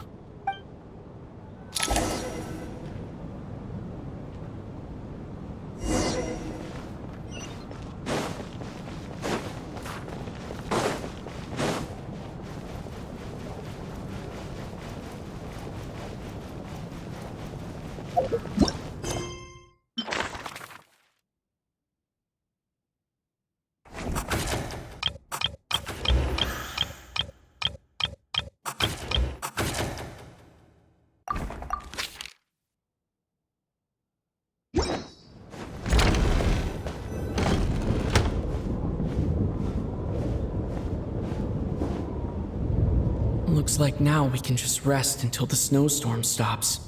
I still can't believe Shram turned out to be a ghost who'd been in the theater for hundreds of years. To think he was dead this whole time. What a strange turn of events. Knock knock. Huh? Knock knock. You know the door isn't closed, right? You don't have to knock. Think of it as a signal then. When I'm entering someone else's room and I knock, I'm here as Odette. If I don't, thanks. So, why did you come to find me? Is there something I can help with? Vodyanitsa said you knew about my secret identity from the start. But when everyone was discussing who Lelik could be, you were worried that revealing what you knew would be unfair to me, so you kept it to yourself. Yes, I'm extremely grateful for that. It's nothing. I mean, you didn't hold what happened with Signora against me, so I should thank you for that as well. Actually, there's something else as well. I found myself in a situation similar to the one you were in when you helped conceal my identity. So I thought I'd come and ask you for advice. It's about Mitia. Before all of this, the last time I saw him, he was, as I'm sure you know, my goal as Lelik was to stop Project Stuja. Well, when I found out the tech lead for the experiment behind Project Stuja was Mitia, I immediately started planning to track him down and threaten him to back out. I often saw him around the theater, but I soon concluded that making my move there would risk exposing my identity. So I decided to infiltrate the Armory Palace and go directly to his lab. That way, the threat would be much more effective. Well, I suppose there was a bit of luck involved, but I am a Fatus, so I already had some familiarity with the building's layout. But when I finally made it to his lab, Mitia seemed to be dead. I checked his breathing and his pulse. He had no vital signs whatsoever. I thought maybe another anti-Project Stuja activist had beaten me to it, and chosen a much more brutal method, so I made myself scarce. That's why you were so on guard around Mitia that first night here. Yes. When I saw him sitting in the audience during the performance, I could barely contain the shock. To me, it was a miracle. Somehow, he'd come back from the dead. But then, the murders started happening and things got so complicated that it wasn't really at the front of my mind. That is, until Mitya himself said there must be a dead person among us. Then, I couldn't ignore it any longer. And yet, you thought that bringing it up right away would single Mitya out. Just like when everyone was suspecting Lelik. Exactly. I thought there could be something I was missing. Besides, we soon figured out that Mr. Schramm was a ghost. And we knew there was only one extra person. So we thought he had to... But now, it seems like there's another candidate. I understand why you kept it to yourself. There was so much information being thrown around during that discussion. Bringing up Mitya would have just introduced more confusion. So, what do you think we should do? Let me confirm one thing first. When was it that you found Mitya dead? Around a week ago. Sometime in the afternoon. A week ago? That's earlier than I thought. I saw him just a few days ago at a restaurant. That definitely would have been after you found him dead. He seemed completely normal to me. Chatting with Vodyanitsa, trying to avoid Valeri. So he was definitely alive on that day. Huh. Well, all I can say is I know what I saw. Here's a thought. The reason we even suspected a dead person could be among us was because of the problem with the theater's ley lines. But Mitya's death happened inside the Armory Palace. The ley lines affecting the theater shouldn't reach that far. You're right. I guess he doesn't fit the profile of the person we were searching for. I think the chances of it being him are very low. Surely he can't have died for real in the Armory Palace. Unless...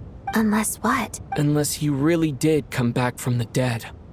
You're right. Do you think we need to disclose this to the others? Huh, what's this? A private meet and greet?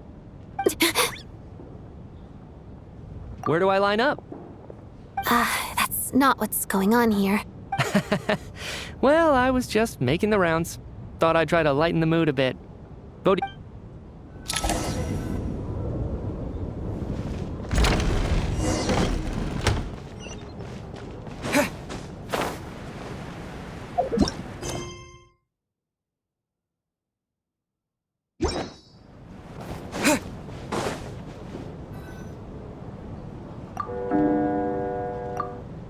What is going on with this storm? Could it be connected to that monster that just arrived in Snezhnaya? I almost hope it is. Her Majesty the Tsaritsa left to vanquish that beast herself. We just need to wait for her triumphant return. Do you think people still feel the cold after they die? I'm wondering about Schramm. Oh, maybe we should have given him a coat before he went out there. Death itself is cold, isn't it? I'm sure the storm will embrace him. Well, I hope he has a safe journey. I'm going to miss him, I think. It's not like we can blame him for Rampana and Kulish's deaths. Thinking back on it, we barely made it out alive ourselves. Once we get out of here, how are we going to explain what happened to their families?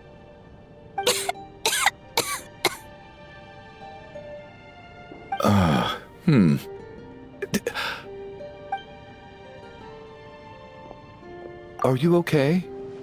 Here, take this. I've never used it.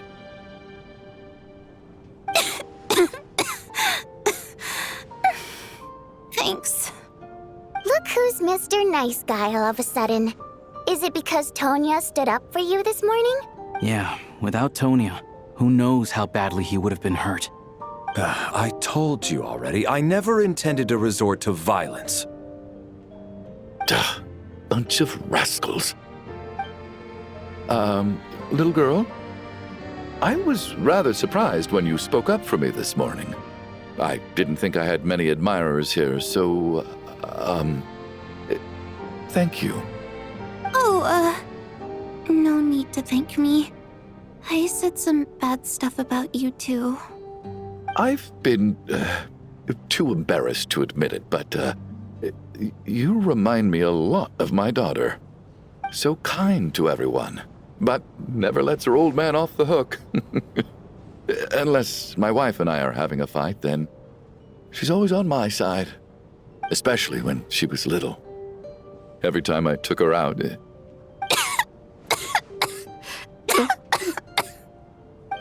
All right, easy now. How long have you had that cough, Tonya?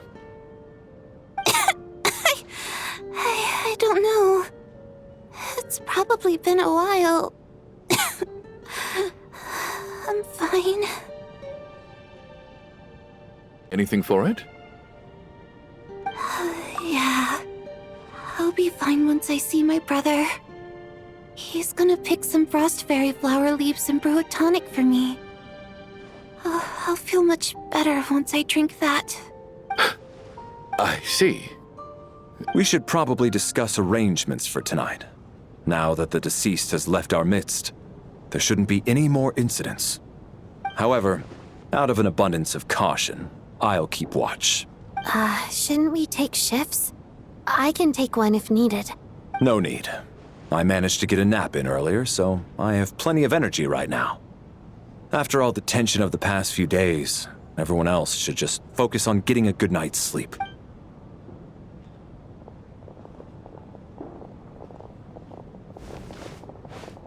What a long day. This whole situation turned out to be way more complicated than I expected. But Valeri's right. I should just try to calm down and get some rest.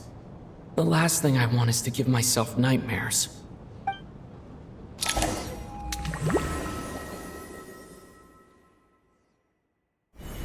He's awake. He's awake! Get over here, you big lug, and take a look. If you must call me something, call me Mr. Door. The Black Mist is coming. You need to go. Are you all right? Can you walk? We just got attacked by monsters on our way up. That Mr. Door fellow protected us. He just seemed to come out of nowhere. Not much of a talker, but when it comes to taking down monsters, that man doesn't hold back. Curses! The Black Mist is catching up to us. We need to keep going. Mr. Door, I don't believe I've ever seen you around here before. Why is that? There's no need to try to get to know me. I'm just Mr. Door. Mr. Door! Look at your trouble! Get rid of them! I can just push these ones off. Oh. Well, anyway, we're lucky to have you here. Thanks for saving us earlier. No need to thank me. This is where my duty lies.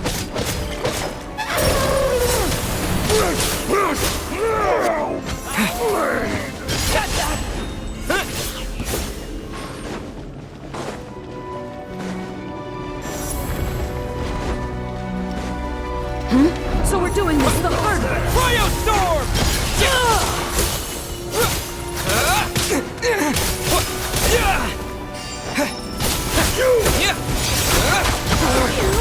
Remarkable work, Mr. Door. If I had your muscles, I'd do the same.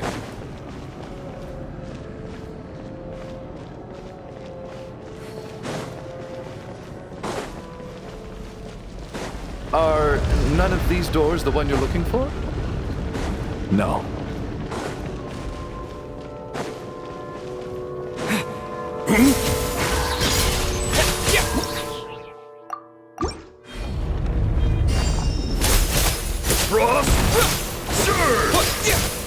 Come no closer. Oh, goodness!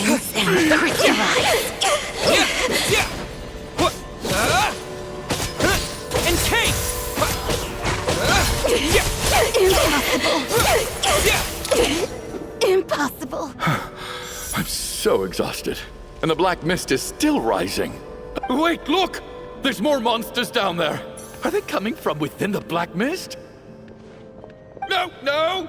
They're gaining on us. Quick, keep going, or they'll be at our heels any second.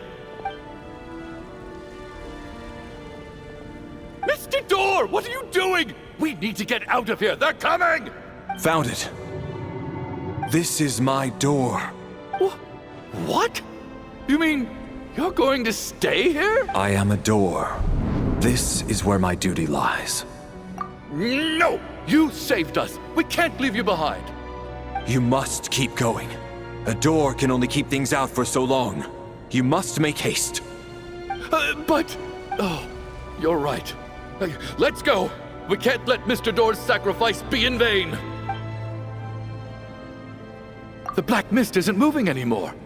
Looks like both the monsters and Mr. Door are gone. I didn't just imagine all that, did I? Surely I wasn't so scared out of my mind that I Oh, okay, good. There's no way we both hallucinated the same thing. Getting sleepy? Well, looks like we're safe for now. Go ahead. Let's get some rest.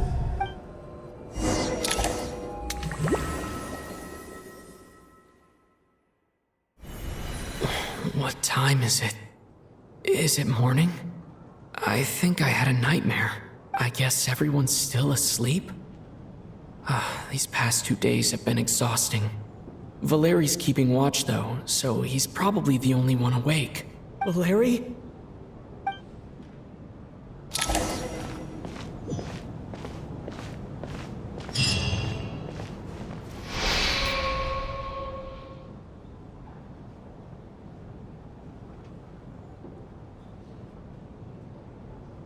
Wake up!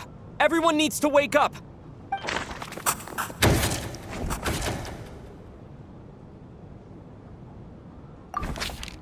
Just like the last 2 nights. No clear cause of death. I've been a real thorn in your side, haven't I, Mr. Valeri? Now you can rest in peace. But for me, life will be all the duller for not having to run away from you, my friend. How's Tonya? Is she okay? I just checked on her, and it doesn't seem like anything serious. She's just exhausted from the past couple of days, and she's still recovering from her illness. We should let her sleep a bit longer. That means Valeri was the only one who died last night. If Valeri was awake and keeping watch, it would have been impossible to kill him without waking everyone else up. That much is certain. This is so frustrating. Why has nothing changed since yesterday? I thought we already dealt with the dead person causing all this. Actually, one thing has changed. There's only one victim this time, not 2. Does that mean...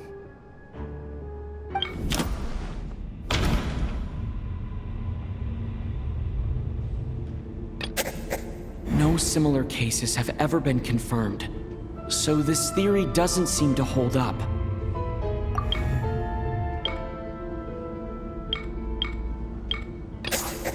After the deceased Shram left, there was one less victim last night. That more or less tracks. It's a reasonable conclusion, considering the only variable that changed. The number of people who die each night is equivalent to the number of dead among us.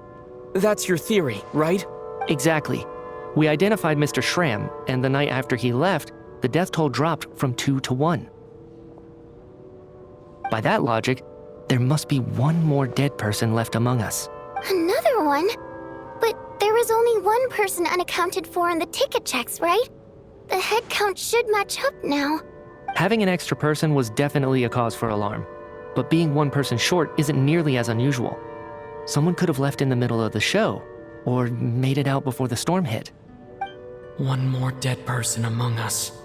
If Mitya's theory is right, then what Odette told me seems a lot more relevant. It's just, at the time, we had no reason to think there was more than one dead person.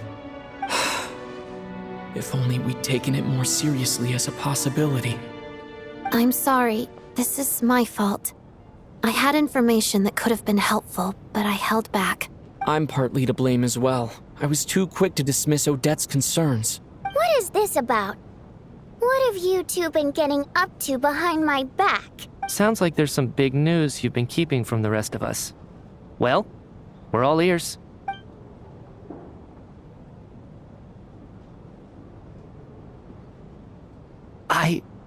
I'm the dead person? Wow, that's certainly news to me. Odette and I talked about it yesterday, but we thought it just wasn't possible, so we left it at that. Yeah, I don't blame you. if I'd been there, I probably would have reached the same conclusion. It just sounds too unbelievable. Let me just try and verify this. I just scoured my memories trying to think back to the afternoon Miss Odette mentioned. But I honestly have no recollection of dying. That's where I'm different than Mr. Schramm. Having seen Mr. Mitya a few days ago myself, I also find it hard to believe he could be the other dead person among us. Well, if it isn't Mitya, then who? Do we vote on it? If you don't mind me asking, Traveler, I believe you mentioned that you know Tonya's brother. Had you ever met her before all this? No, never. Wait, are you saying... Now, just 1 minute. I know where this is going. You can't just randomly point a finger at anyone you want. You're in the hot seat, and all of a sudden you want to divert our suspicions onto somebody else? Trying to pick a fight, Mr. Chuganov? Whenever you open your mouth, all you do is attack people, and I've had enough of it. You little brat! Did Mitya ask about Tonya because he suspects her? I suppose I only identified her by age, and nothing else. I'm just saying, you're going around casting suspicion on people for no reason. How could Tonya be dead? I can vouch for her, if nothing else. I've seen her before. She's the sister of that Harbinger, isn't she? The one called Child. Oh, really? You're telling the truth? Since being here, I don't think I ever mentioned she was Child's sister specifically. Does Chuganov... If Chuganov can vouch for her, then it can't be Tonya either. In which case, it seems unlikely that there's another dead person among us at all. Miss Odette, could you go over that afternoon with me one more time, when you found me dead? No problem.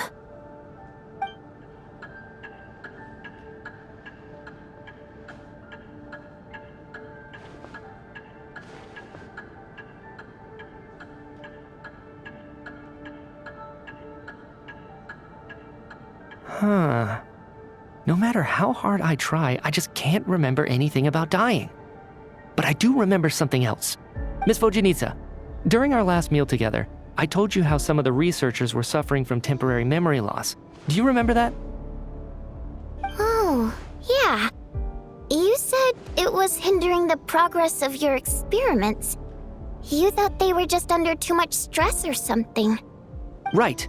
And even though I don't remember dying that day, I'm pretty sure I experienced something like amnesia. Some of my memories from that afternoon are missing. Are you suggesting you're missing the memory of your... Of course. How am I only just realizing this? Humans aren't necessarily aware of their own death. You mean being silently assassinated, or dying in your sleep? Situations like that? The researcher's amnesia. Suddenly it all makes sense. I must thank you, Odette. I think your perspective just helped me reach a breakthrough on a series of issues that have been troubling me for quite some time. All right. It's decided then. Oh, leave! Hey, wait a minute! Aren't you rushing into this? What if you're wrong? You'll pay with your life! Come on, kid. Aren't you gonna fight for your life? This seems like a rash decision. I have other reasons beyond what's been discussed. In fact, thinking back, I remember during Miss Odette's performance, while I was sitting in the audience stalls, a brilliant new idea for my research popped into my mind. But then, my train of thought suddenly cut off. I can't remember it now at all, and I didn't take any notes. I guess that must be another instance of temporary amnesia. No. Hold on. I see where you're going with this. You're suggesting that each instance of temporary amnesia is a death, right? There's a glaringly obvious flaw in that idea, no? How can one person die so many times? I believe Miss Odette's account. During the period where my memory is blank, I must have been either dead or in a similar state. All it would take is for the same thing to happen in the theater, and I would come under the effect of the ley lines in this vicinity.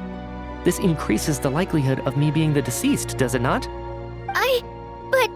There's no evidence to suggest that anyone other than me is a candidate for the deceased. So allow me, as a scientist, to treat this as an experiment. Please relax, everyone. I don't think things are as bad as they may seem. If I really am the deceased, then to leave the theater will be a relief for me.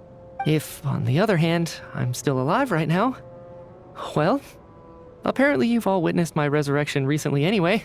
Mitya's right. This is the only thing we can try right now. I think he's deliberately downplaying the gravity of the situation, though.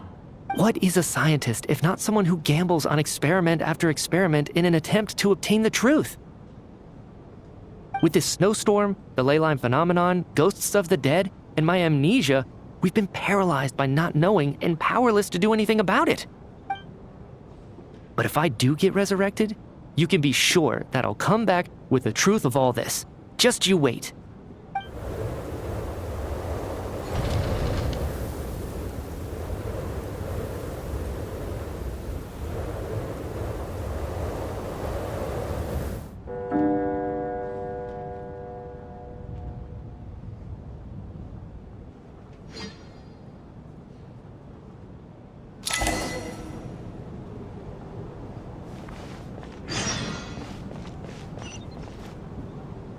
Poor Mr. Mitya. I didn't even get to see him one last time. Maybe it's a good thing that you weren't there to see it. It was a hard thing to watch. I hate goodbyes. Why does it feel like everyone around me is slowly disappearing? Not just in here, I mean. In the outside world, too. Maybe it's the realization that, at the end of life, everyone has to face it alone. Come to think of it, the main reason we're still alive right now is pure luck. Each morning here, for every one of us, there's the chance that we might not wake up. You could take it a step further and say that the same is true outside, too. Who can ever be 100% sure when they drift off to sleep? If I make it out of here, I'm going to cherish every moment that I'm awake and live without any regrets. Without regrets. I feel like a strange sense of anxiety has been quietly growing inside me over the last 2 days. Are you okay? You look really glum. If something's bugging you, let's talk about it. There's only a few of us left here now. After everything we've been through, what's the point in keeping things bottled up? I have a travel companion named Paimon. Alosha and Odette have met her before. She's been feeling unwell recently. You're worried about her, aren't you? That makes sense. We've been trapped in here for days. To be honest, I used to feel like I was just a spectator in this world, watching everything that happens from the sidelines. A descender? But with Paimon by my side, over time, I slowly felt my connection to this world growing stronger. She loves eating, sleeping, and having fun, but she's also a great guide. It's her authenticity that makes this whole world feel more real for me. Over the last few days that we've been apart, I've often caught myself wondering, what would Paimon say if she were here right now?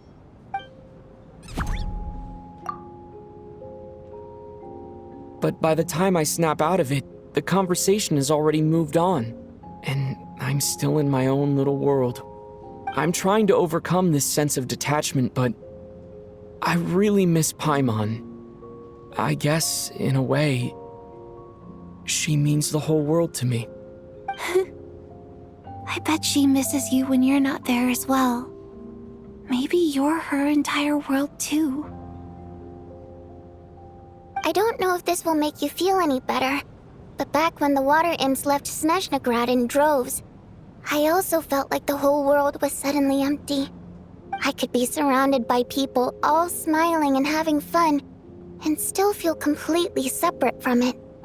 So, I totally understand how you feel. Later on, I started to think, maybe accepting the fact that our loved ones won't always be with us is something that takes a lifetime. All we can do is cherish their companionship from moment to moment. So, once we get out of here, you better hurry back to our side as fast as you can. You can't let your story end in regret. That's the trope I hate the most.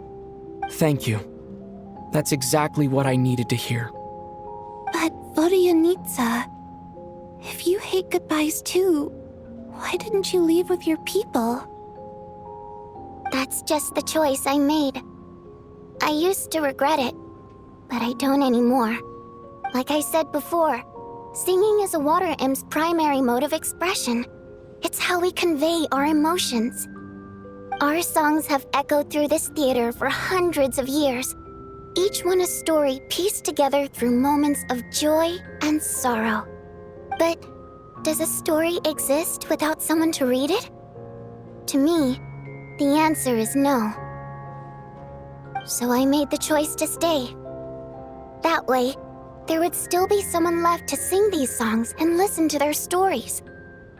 Could you teach me how to understand your people's songs sometime? I want to be able to truly hear them, like Mr. Shram. A fan after my own heart. Thank you, Tonya. How about I sing something for you, and you tell me what you hear? Okay, I'll do my best.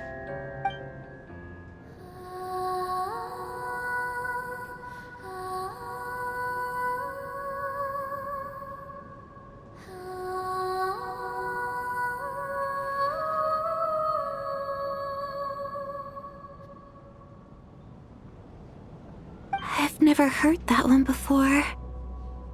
I feel like I can hear a sense of longing somehow. Color me impressed, Tonya. You're a keen listener. Most people can only tell if a song is happy or sad. I didn't think you'd be able to pick up on such specific details. So, what's the song about then? I've actually never performed this song in the theater before, because it has more of a ceremonial purpose for our people. It means something like, "May those we have lost watch over us, and follow this song back home in the night, so that we might be reunited once more." No wonder I could hear that sense of longing. You sing it for loved ones who have passed away. I hope it reaches them. It's getting late, Tonya, and you're not well. We should all turn in early. I suppose there's no reason to keep watch tonight. Okay, but, before I go to bed, could you sing that song a couple more times for me, Vodyanitsa? Of course. Anything for my #1 fan.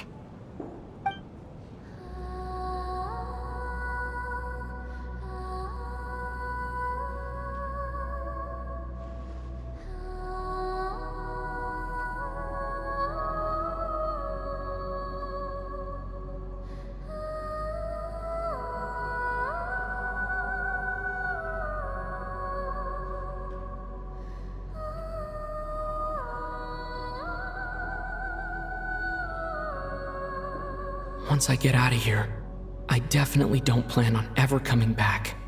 But I guess that means I'll never get to hear Vodyanitsa sing again. That's a sad thought. Before I fall asleep, I should cherish this moment of companionship while it lasts.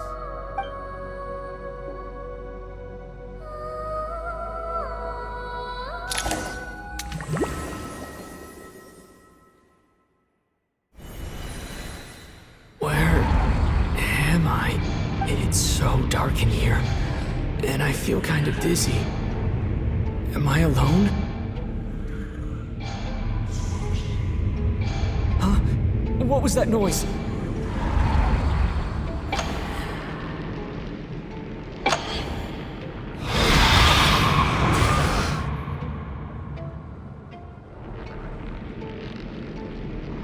Return, O spirits.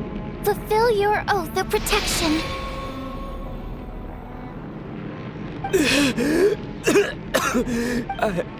I'm alive? What just happened? No time for questions. Quick, over here. Turn on the switch. We need to bring back the light.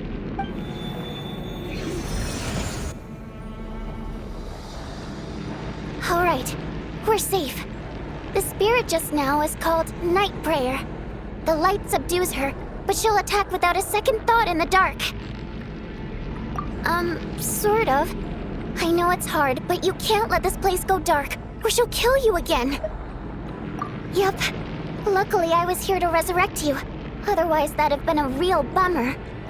A bit more than a bummer, I'd say. Wait, so you have the ability to resurrect people? Sure I do. I'm your guardian spirit after all. I specialize in soul recall. Oh, it's nice to meet you, by the way. Thanks. It's nice to meet you too. All right, there's no time to waste. The black mist is already catching up. We need to avoid it and night prayer at all costs. We need to reach the next switch before the place gets too dark. If we bring the light back, night prayer won't be able to get to us. Sweet, sweet light! It's back! Shh! It's night prayer. We need to move quick, but don't let her notice you.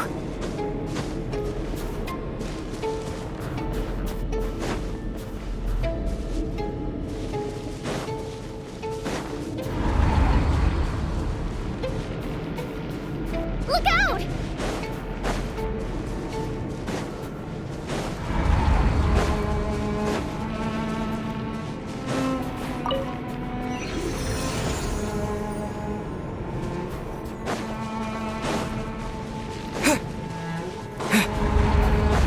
The next switch is over there.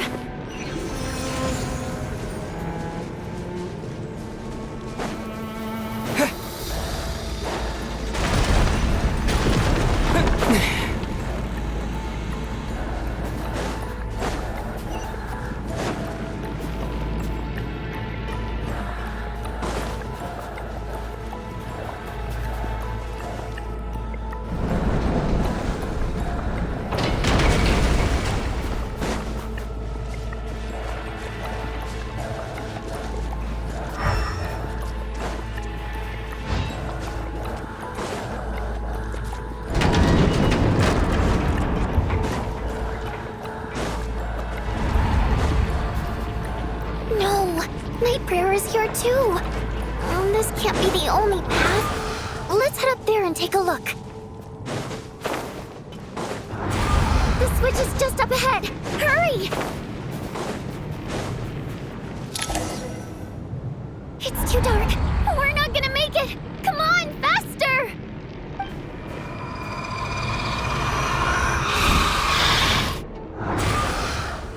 Traveler! I won't let you die like this. Not on my watch.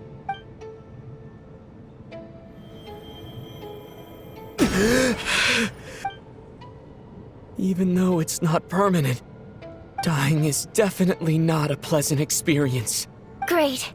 You're back. Yeah, thanks to you. Time for you to get out of here. Quick, before the light runs out. What about you? You're not coming with me? I can't. I've already been used up. A guardian spirit's skills are finite. I can only resurrect someone so many times. I might not look any different, but my essence has been exhausted. I can go no further. The black mist is where I belong. Why didn't you tell me sooner? Because it wouldn't have changed anything. That knowledge would have just burdened you. And a guardian spirit's role is... But... Go. Now, before it's too late. I already hear night prayer approaching.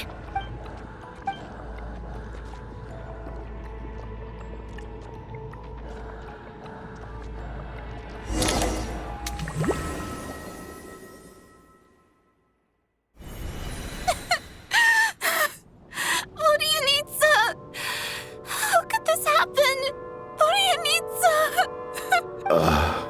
Well, I guess there's no need to inspect the body.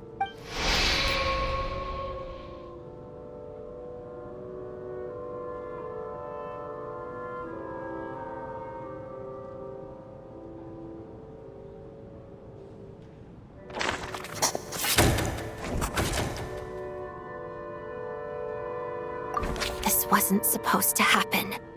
You lied to us, didn't you, Chuganov? You've been lying from the start. Take a long, hard look at yourself before you go around accusing other people. I suspected you on day one, Lilac, and now look where we are. By some strange coincidence, you've never been targeted. You just happen to have survived this long? No, you should be the prime suspect. And you, little hunter, ever so content with staying on the sidelines. Yet you were the one who stopped us from leaving from the start! Why are you trying to keep us here? Now you're just lashing out indiscriminately. That's either a sign of anxiety or a guilty conscience. Where was all this passion and bravado before? Decided to fight until the bitter end. Is that it? Is that a threat? Fine, bring it on. You think I'm afraid to die after all this? You want to kill me? Go ahead. I'd like to see you try. After all the trauma of the past few days, everyone's been pushed to the breaking point. Valeria and Mitya aren't here anymore. Someone else needs to step up and take charge. But first, I need to think this through. Considering everyone left, who's the most likely candidate for the deceased?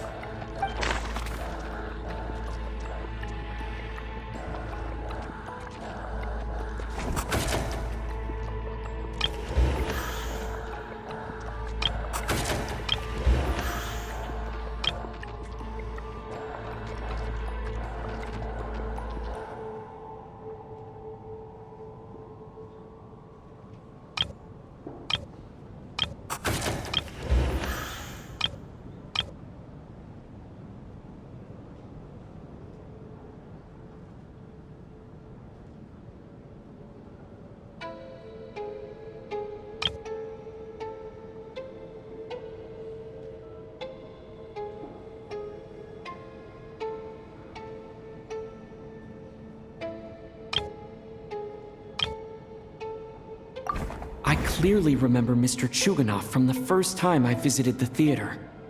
He made quite an impression.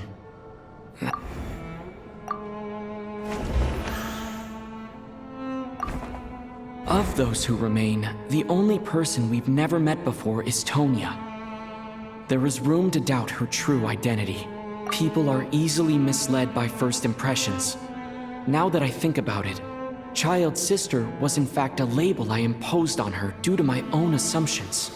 But Mr. Chuganov vouched for Tonya's identity yesterday, with basically no other possibilities left.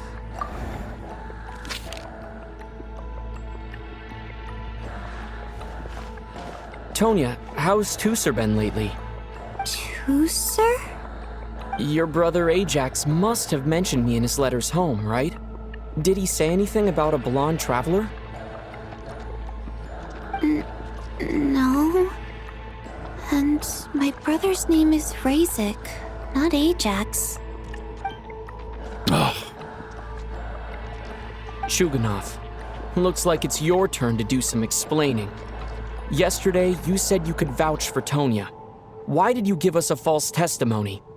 I knew you were behind this, Chuganov. You've been lying through your teeth from the start.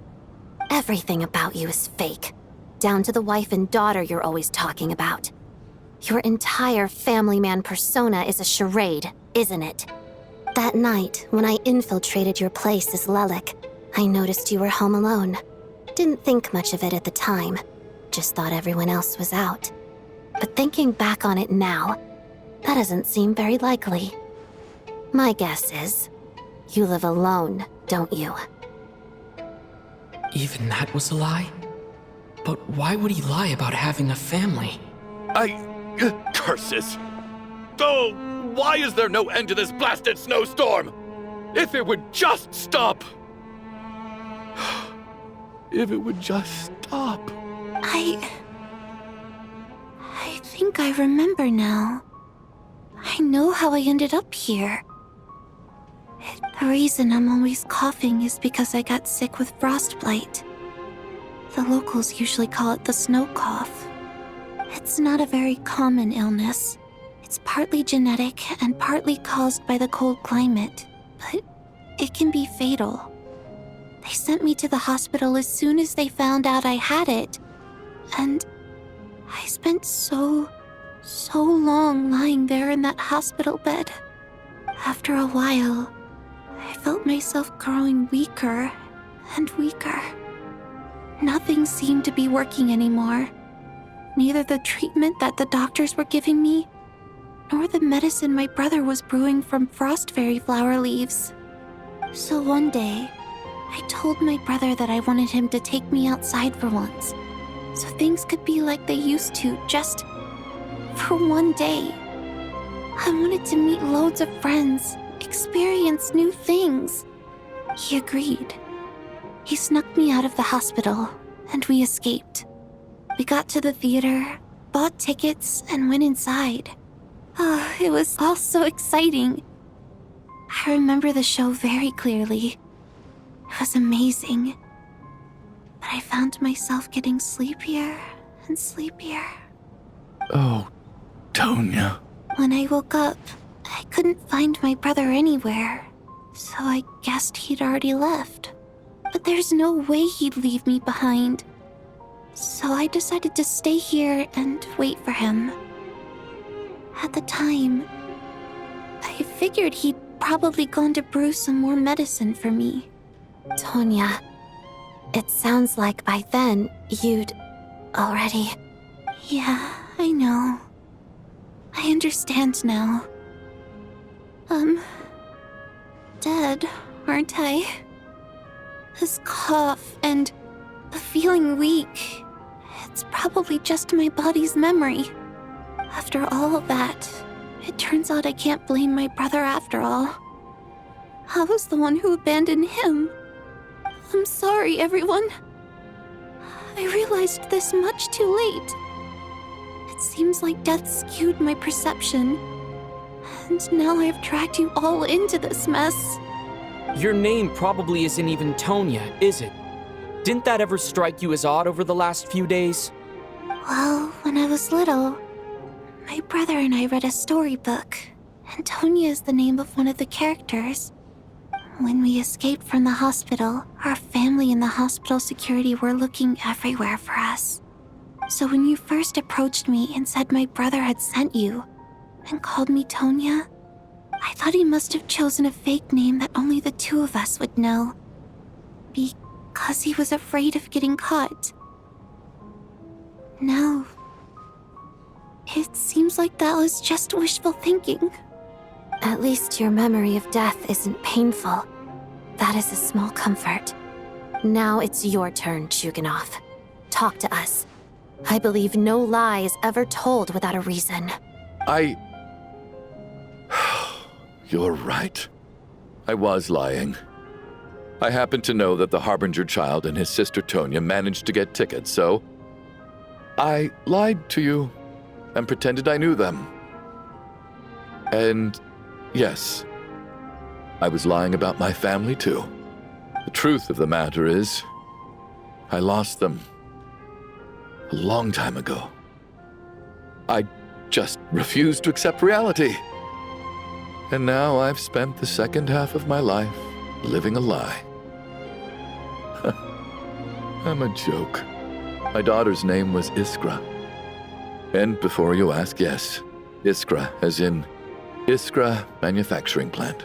She also died from the snow cough. She was just 6 years old. If she were still alive today, she'd be around the same age as little Tonya here. After Iskra passed, my wife couldn't bear to face those memories either. So she chose to start a new life without me. One day when I came home from work and saw the empty room, I felt like I couldn't breathe. Subconsciously, I started to imagine that they were still there. I soon discovered that this was the only thing that made me feel any better, so... Nothing more than a pathetic means of escapism, I know. But at least it's not a crime. So explain your false testimony, then. The night before last, when I was chatting with Tonya, she mentioned that her brother would brew medicine for her from frost fairy flower leaves. Combined with her various symptoms, I suddenly understood everything, including the fact that she was deceased. The snow cough used to be an incurable illness. I would pick frost fairy flower leaves to brew medicine for Iskra too. It took hours and hours on the stove. But the year after my daughter passed away, the jester of the Fatui announced that a cure for frostblight, also known as the snow cough, had finally been developed. It turned out that all previous treatments were completely ineffective. No better than random concoctions. That was the final straw for me. I just couldn't take it anymore. Just one more year. One more year, and everything would have been okay. So, more than anyone, I know full well that in this day and age, no one in their right mind would still be using frostflower leaves to brew medicine for the snow cough. Poor Miss Tonya, therefore, had to have been from an era when snow cough was still a terminal illness. So, you projected your daughter onto her? Even though you knew she was one of the dead? That doesn't make any sense. You knew she was already dead. What did you hope to achieve by protecting her? I just don't believe in your crackpot theories, nor do I approve of your actions. How can you just declare a living person dead and throw them out into that snowstorm? Nitia's gone. My good buddy Shram's gone. And now it's Tonya's turn, isn't it? The others I can make my peace with, but little Miss Tonya, here she is, standing right in front of us, alive and breathing, and fighting her own battles. Yet I just want her to live. Once this snowstorm is over, the very moment it stops, I'm going to march out that door and find someone who can fetch the very best medicine for her snow cough. I'll be damned if I'm gonna let you cast her out into the snowstorm before I have the chance to cure her. Not again. Not this time. Not when the cure is right within our grasp. I'd never be able to forgive myself. Mr. Chuganov, stop. I can't. Tonya. By the sounds of it, you've known I was dead since the night before last, right? I really liked Mr. Valeri, Mr. Mitya, and Miss Vodoyanitsa. And now they're all dead because of me. I'm not happy about that. The reality is, you've been trying to fight your own demons through me. But all you've really done is trap me inside your delusion along with you. No! Listen to me. I want to save you. I do! Well, at this point, I'm quite sure that I'm dead. I don't need to be saved. The time I got to spend with all of you is more than enough for me. Despite all the bad things that kept happening, I got to meet so many interesting people and spend so many days and nights by your side. Since the day I escaped that hospital until now, this has been an adventure I never even dared to dream of. I'm very fond of you all. If it were only possible, I'd trade my soul to bring back the ones who died. If it meant things didn't have to end like this. And that's why I'm not fond of you at all, Mr. Chuganov. I'm sorry. It's them that you owe an apology to, sir. Not me. Well then, I suppose this is it. It's time for my adventure to end. I've caused enough trouble. You're leaving already? It's still early. Don't you want to stay a little longer? No thank you. Oh, and by the way, my name is Patashka. It was nice meeting you all. Feels strange that we're only being properly introduced now that it's time to say goodbye. Patashka?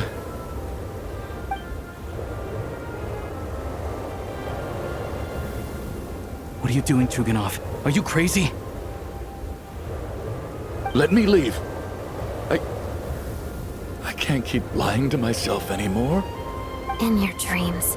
Don't think you're getting off that easy when you had a hand in the deaths of so many people. The Fatui have honed quite an array of enhanced interrogation techniques since they were founded. Once we're out of here, Lelik will personally give you a taste of every last one.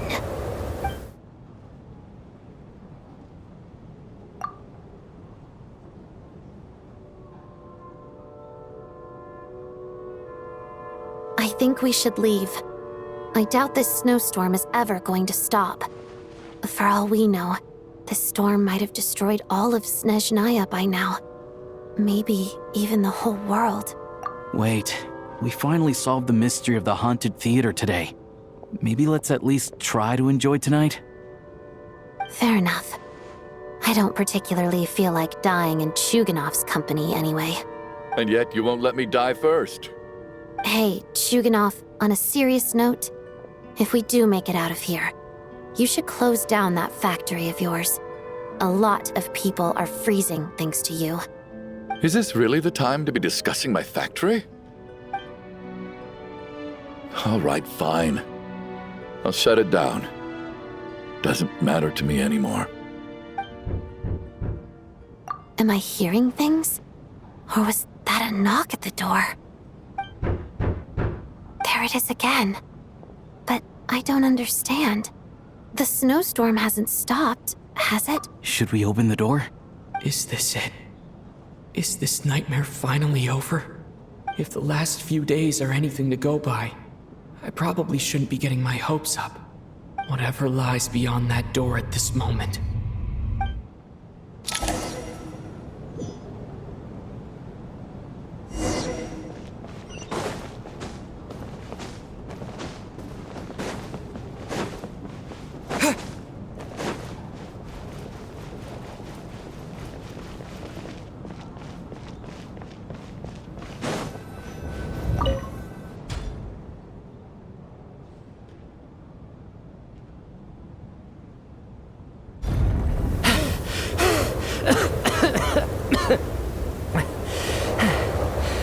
Hey everyone, I'm back. How are you doing? Feeling any better? Much better, thanks. Whew, it is so good to have you guys here. I was a little worried that the theater would be empty by the time I got back. Let me see. Tonya and Vodyanitsa are missing, which means Vodyanitsa died last night. And then you discovered that Tonya was the other dead person. Not Tonya. Pitashka. First, tell us how you made it back here. Given the conditions outside, no one should be able to return alive. You're right. The thing that got me back safely was a song. I heard someone singing. After walking into the snowstorm, my mind grew hazy. I don't know how long I walked through the storm before my mind completely slipped away. Then, suddenly, I heard the sound of singing. The voice instantly brought me back to my senses, and I regained consciousness. So I followed the voice, searching for the source of the singing. I searched and searched, until finally, just a few moments ago, there was the entrance to the theater, right in front of me. I've actually never performed this song in the theater before, because it has more of a ceremonial purpose for our people. It's not meant for the stage. It means something like, "May those we have lost watch over us, and follow this song back home in the night, so that we might be reunited once." That must have been Vodyanitsa's requiem. Who knew it actually worked? That song is meant to guide the souls of the dead. Mitya, that must mean that you... Huh. No kidding. Seemed like I guessed right then. This is what I've been so desperate to tell you about. When I first stepped out of the theater, I was still quite lucid. My memory of it is still pretty intact. I remember the outside world being completely different than what I'd expected. It was like this was a world where only the snowstorm existed. There wasn't a trace of any humans or buildings ever having been there. I don't know how else to describe it, except to say that it just didn't seem like the real world. And as for the requiem, if I was guided here by Vodyanitsa's song, it can only mean that I must already be dead. And this is my soul, not my body. But I didn't experience a clear moment of death while I was out there. Nor do I feel any different now than before I walked into the snowstorm. You don't seem any different to me either. In fact, this is something I've been wondering about for a while now. If souls aren't physical, shouldn't they lack tangible form? Both Shram and Patoshka were clearly deceased, and yet their souls didn't look or feel like ghosts at all. This raises a truly terrible thought. Is that really what Mitya is suggesting?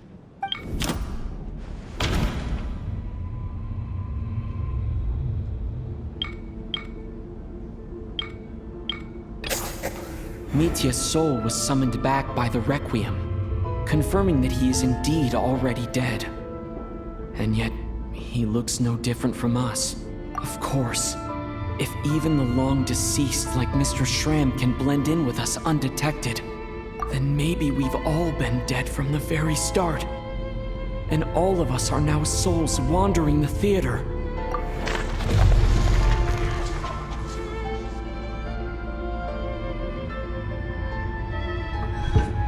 Yes. I think that this is probably the afterlife. What did you say?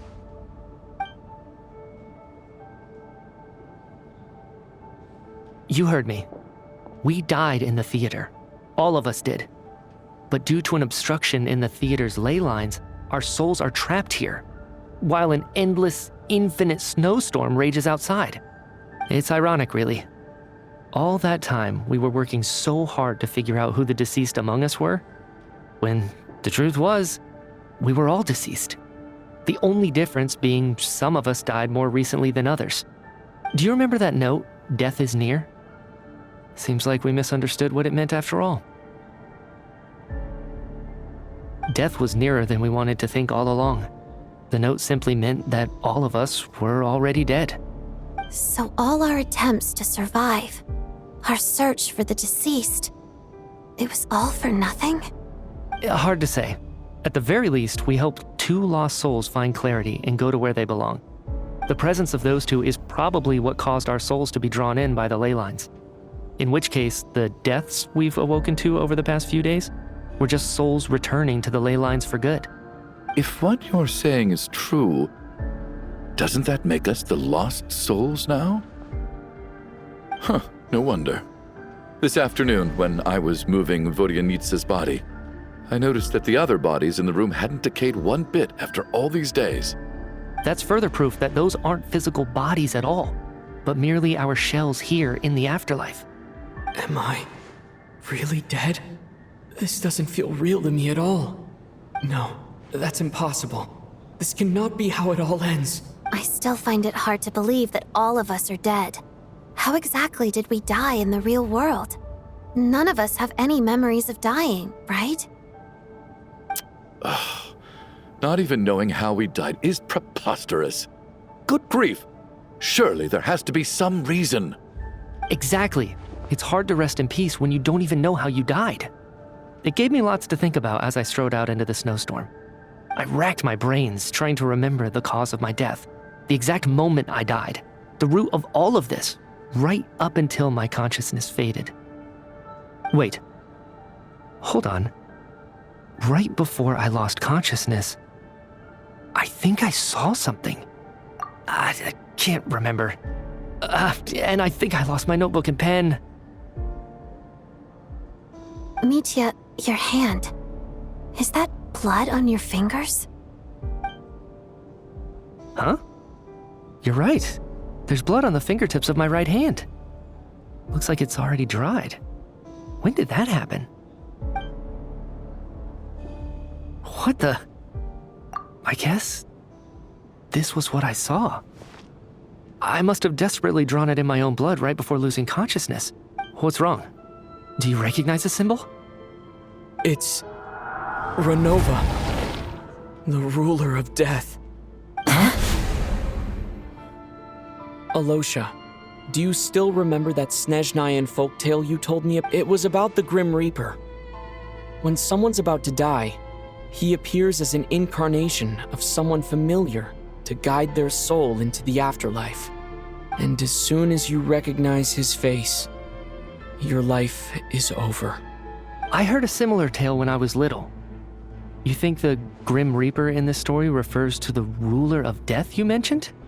That's right. In which case, death is near could also mean that the Grim Reaper is here disguised in a familiar form. Death, the deceased, and the Grim Reaper? So it's a triple entendre. When I first saw this note, I thought it contradicted the investigation report. But now it seems like that was the whole intention. So the Grim Reaper deliberately misled us. Then, we started suspecting each other and searched for the deceased while they hid in plain sight. By that logic, the one person most likely to be the Grim Reaper incarnate is...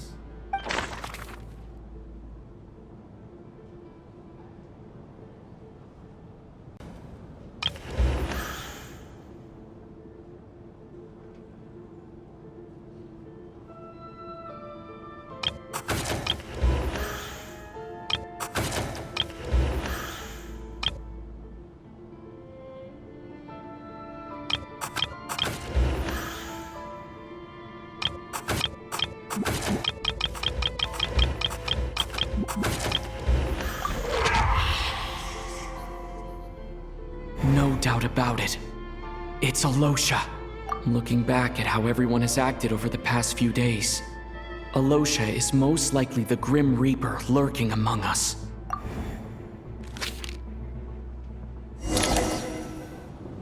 Is it you, Alosha? You were the first to discover the investigation report, and you had plenty of time to slip the note inside to mislead us. So? Surely you can't suspect me based on that alone. What if someone else found the investigation report first, slipped the note inside, and then put it back without telling anyone? There's no denying it. The note could easily have been slipped in much earlier than it was discovered. That's not all. I've also noticed that although on the surface, Valeri, Mitya, and sometimes I were the ones taking charge of the situation, looking back now, even though you didn't say much, you were always subtly guiding everyone from the sidelines. What do you mean? You were the one who emphasized how dangerous it was outside and insisted we all stay here. It was also you who suggested that we all sleep in the same place. And earlier today, you tried to convince Patashka to stay. I don't understand why, but it was out of character. So, you didn't understand my intentions, and now you're assuming the worst. Seems pretty unreasonable if you ask me. He still won't admit it. Fine. Let's see how he responds to the most damning evidence of all. The biggest question I have right now is, if the Grim Reaper is impersonating Alosha, then where's the real Alosha? When did they switch?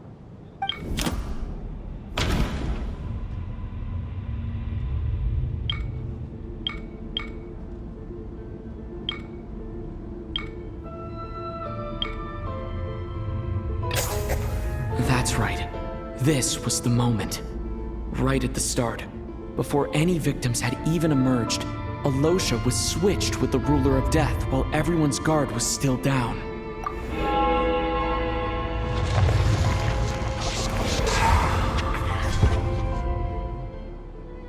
When all this began, right after the performance ended and the snowstorm began to pick up, no one suspected anything unusual. We just assumed we were snowed in. It wasn't until we discovered the bodies the morning after that we realized something out of the ordinary was going on. But it's clear now that the oddities actually started earlier than that, when Dimov walked into the snowstorm and never came back. Right. So Mr. Dimov was the first victim, not Sobolova and Torgov. And if we pinpoint that moment as the beginning of this incident, then one thing becomes clear.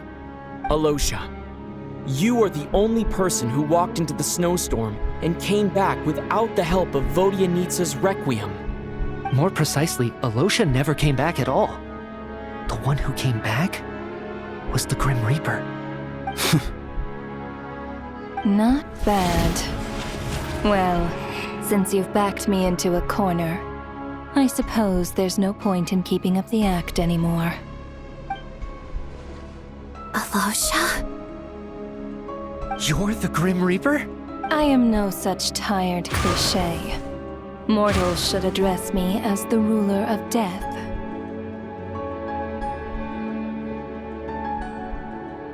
Before being wiped out for good, you identified the two deceased, and even sensed my presence. A commendable achievement. Far beyond what I expected. I heard you can ferry souls. Those deaths each night. Were they your doing? Your initial conclusion was correct. Due to the existence of the two deceased, the ley lines yearned to reclaim those long-lost souls. Every night they devoured an equal number of souls to fill the void. This required no intervention from me. Though, of course, ferrying souls is indeed my authority. Here, take a look.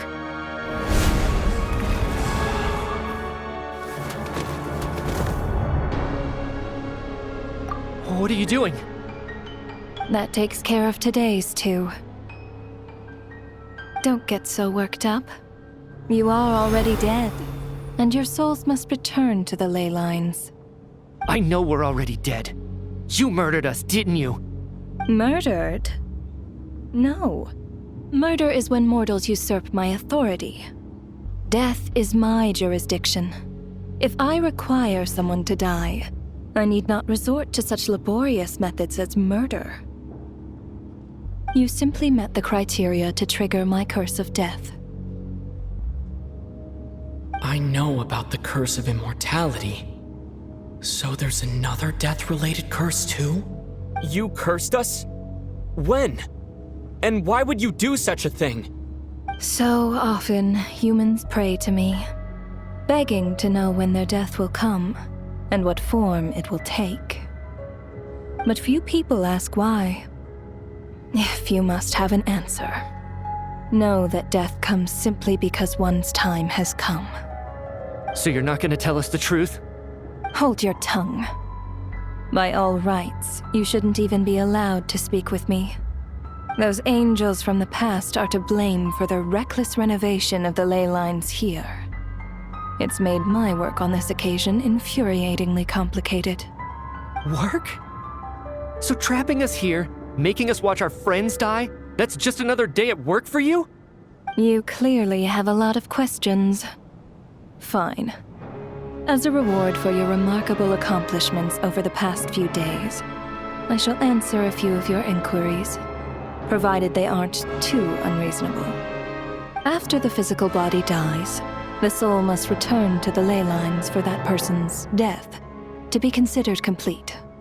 My work encompasses the entire process of death, including, naturally, the guiding of souls into the ley lines, with which you are now so familiar. You must also be rather familiar with Natlan's Night Kingdom, I presume? It was I who supported the creation of the Night Kingdom. It provided a convenient means of guiding the souls of Natlan. Here, too, the ley lines connected to the theater underwent some modifications. The angels hoped to make them capable of accommodating the souls of some special creations. But this actually hindered their ability to accept ordinary souls to some degree. This effect manifested itself after you died from the curse in the theater, leaving you stranded in the afterlife, unable to achieve a complete death. But if souls who die from the curse of death fail to return to the ley lines within a short window of time, they will miss their chance for good. Then, they will remain forever suspended between life and death, no longer subject to the authorities of either. So if you don't resolve this matter soon, and see all our souls return to the ley lines before long, we'll escape your control. Sharp. This must be what Renova was worried might happen, and the reason she got involved to begin with. But if you have the authority to guide souls, why didn't you just show yourself and get it over with? Why hide among us in the form of Alosha? You seek to understand the mind of a god. Very well. I'll tell you. This is a theater, and I decided I wanted to watch a show about death. That's why I encouraged you to take the events to the stage. I found myself getting quite immersed. I suppose the entertainment you provided makes up for all the trouble you've caused me by being so defiant in the face of death. There. Are you happy with my answer? Can't say I am. Really? but it fits the stereotypes you humans have about gods. Just moments ago, you were complaining about how infuriatingly complicated your work here has been. Work is work, I get it. There are times when it's a huge pain, but you just have to get it done, right? That's a rather unique perspective for a human. You are in fact correct. There is a pain point in this case.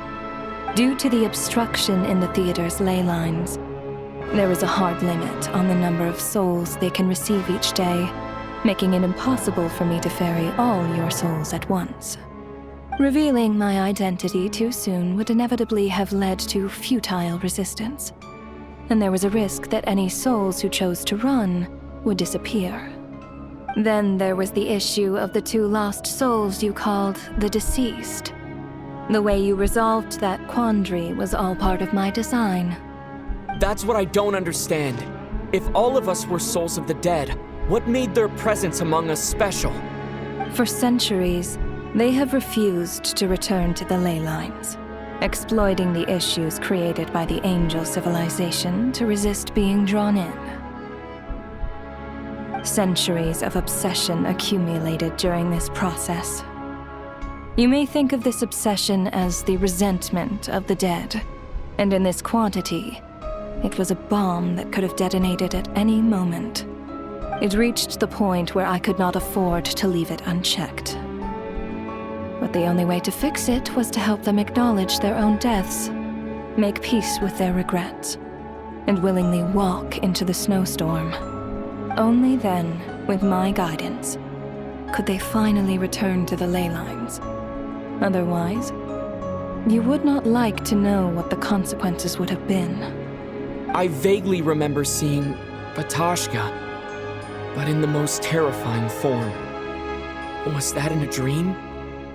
Is that what would have become of her if she hadn't returned to the ley lines? I see your dreams brought you many revelations.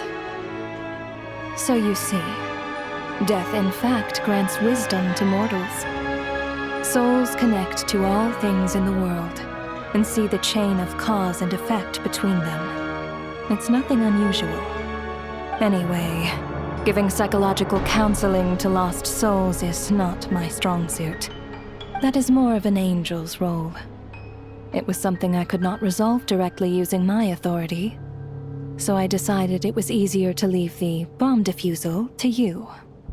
Meanwhile, of course, their presence caused the souls of other members of your party to return to the ley lines each night. From where I stand, that was killing 2 birds with 1 stone. As both issues slowly resolved one another without me having to lift a finger, all I had to do was stay close by and keep the situation under control. Then use my authority to wrap things up at the end. And, of course, while I was at it, I thoroughly enjoyed watching this drama, dealing with death from a mortal perspective, play out on the stage.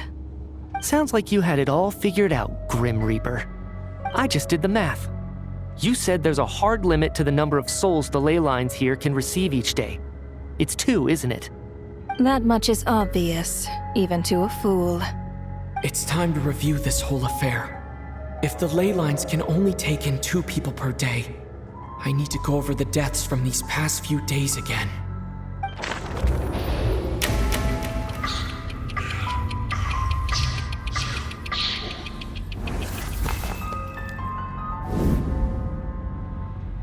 Looking back now, none of us had the faintest idea at the time. From the moment that staff member named Demoff walked into the snowstorm, the incident had already begun.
Let me...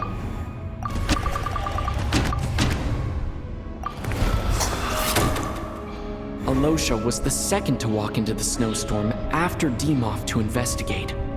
During this process, the ruler of death assumed his identity, making him one of the victims.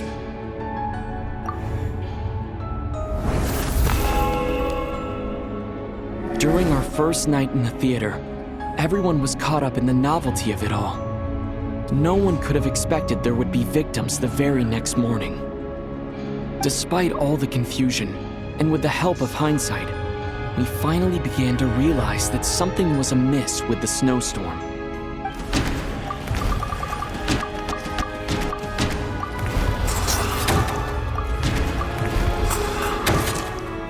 The ley lines devoured Torgov and Sobolova on the first night. At the time, we thought this might be a murder case connected to Lelik.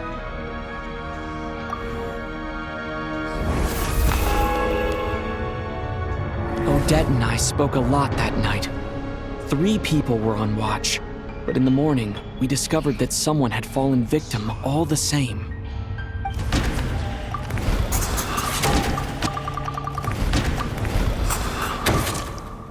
The deaths of Kulish and Rampana caused everyone to stop suspecting Lelik. Unexplainable phenomena occurred one after another, leading Mitya to suspect that we were caught up in a supernatural event.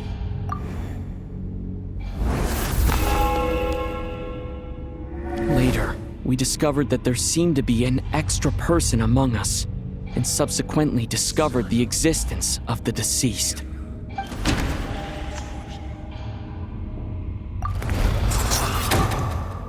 Mr. Schramm realized he was the deceased and walked into the snowstorm to return to the ley lines of his own accord. It turned...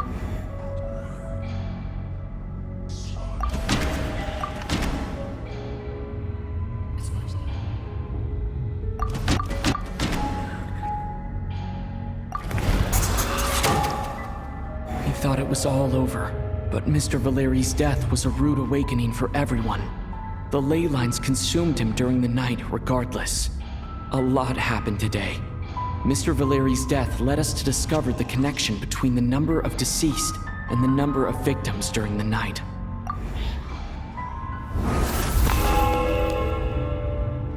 The fact that there was more than one deceased seemed to bring us back to square one. Odette revealed some information she had been keeping to herself.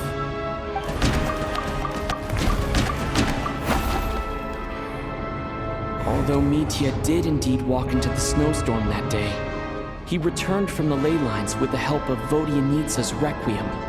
The void in the ley lines hasn't been filled, so let's rule out Mitya for now.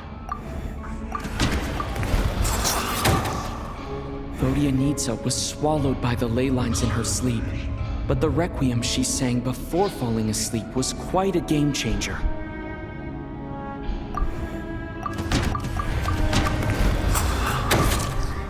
As it happened, Patashka filled the void left by Mitya's return from the ley lines by walking into the snowstorm this morning. The girl I thought was child sister Tonya turned out to be another of the theater's deceased. Come to think of it, Patashka was about to walk into the snowstorm at that time. And Renova, unaware that Mitya would return, was concerned that her soul would overflow from the ley lines. That's why she used Alosha's voice to try and persuade her to stay behind. Looking back, I suppose that was an early slip-up on her part.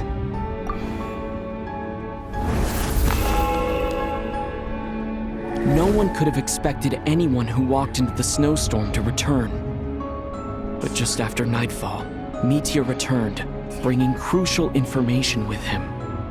Various truths began to surface, including that all of us were already dead and that the ruler of death was here among us. Then, after revealing her true form, Renova callously claimed 2 souls.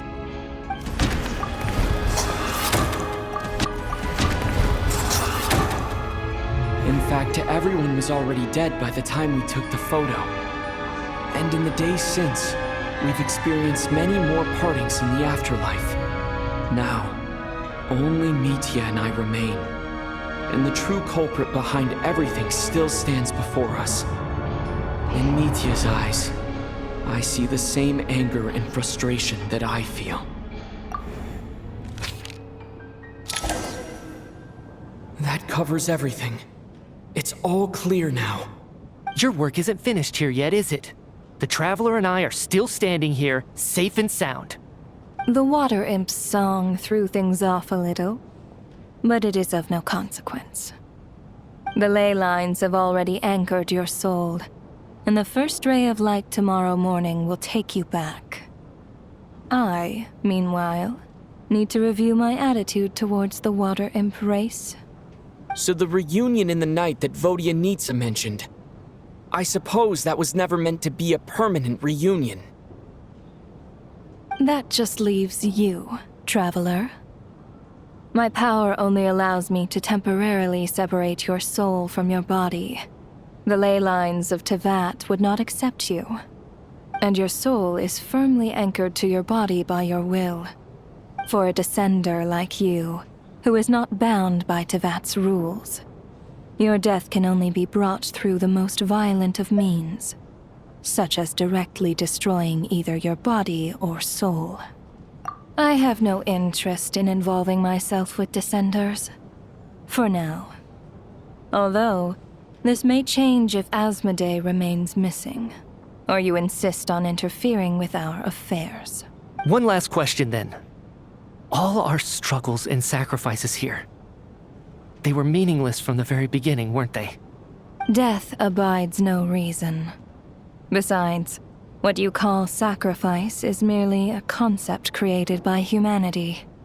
To me, it is nothing more than a self-indulgent charade in the face of death.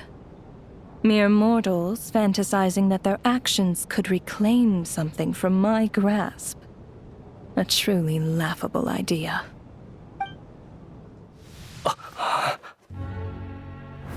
Grim Reaper, you really know how to get on my nerves. I'm not here to ingratiate myself with you. I kill merely because your deaths are necessary. Oh, you've made that quite clear. But humans don't take well to being scorned. Not even by the gods.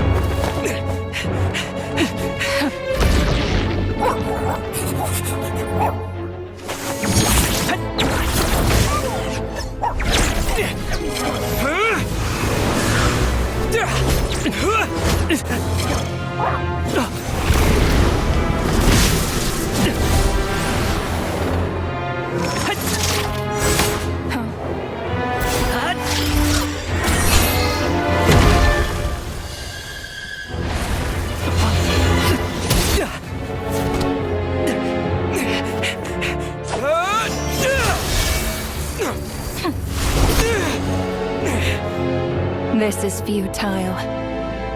You must know that you are powerless against me in my own domain. I suggest that you save your strength. For what? Maybe we can't change it. But if nothing else, we can at least teach you to have some respect for the dead. Audacious.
How are you holding up, Odette? What happened to me? How much do you remember? What do you mean? Is the performance over? I can't seem to recall what happened. Has Odette already forgotten?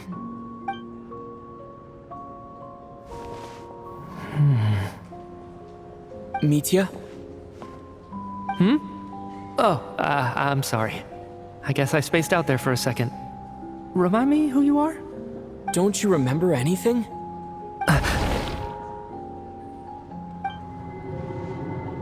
Yeah, I remember now, comrade.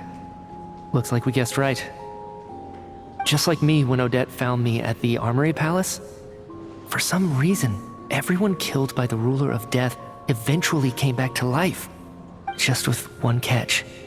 They forgot what happened while they were dead. Odette and the others have already forgotten everything. Why were you able to remember this time? Could this be the reason? You said this is the ruler of death's symbol, right? I don't see anything there. You don't? Huh. Okay, I guess that makes sense. I carved this into my hand in the afterlife, so it's not visible in the physical world. Does that mean I carved this symbol into my soul? What an unsettling thought. Still, at least I get to remember what happened. I suppose it's a blessing in disguise. What about you, though? The ruler of death mentioned that you're a descender? Is that why you can remember? A full explanation would get complicated very quickly, but that's essentially it. Well then, now that it's all over, let's figure out what we've learned. The first thing I notice is that everything here is precisely as we left it, right before our deaths. This confirms that time passes differently in the afterlife than in the real world. They say that right before death, time slows down, and your whole life flashes before your eyes. That must be how you know you have one foot in the afterlife by that point. Anyway, clearly the few days we spend in the afterlife probably only amounted to a few short minutes in the real world. This also aligns with previous reports of widespread temporary memory loss among the Armory Palace personnel. Now it seems likely that those were all brief deaths caused by the Grim Reaper's so-called curse of death. To those unaware of the truth, dying and coming back to life must feel similar to a short bout of catatonia. This leaves me with a couple big questions. What are the conditions that trigger this so-called curse of death? And why are we resurrected after we die? If nothing else, I think it shows that killing us wasn't her ultimate goal. We still don't know her true reasons for subjecting us to death. Right. This time only got complicated because of the situation with the theater's ley lines. That's why she had to approach it differently. If the previous incidents of amnesia among the researchers are anything to go by, killing us is usually a pretty routine matter.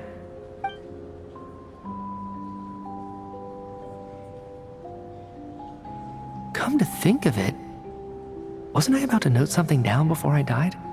I can't remember what it was, but I think it was something related to my research project.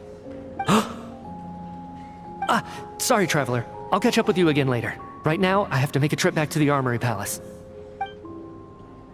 Sir, if I may, no one of your description has ever shown up in my investigations into Mr. Mitya's friends. Yet, you two seem very familiar with each other. Could you perhaps tell me where he was in such a rush to get to? And, by the way, have we ever crossed paths? Forgive the presumptuousness, but I feel a vague and indescribable sense of familiarity about you. I can explain everything. Could you help me gather everyone in the theater in one place?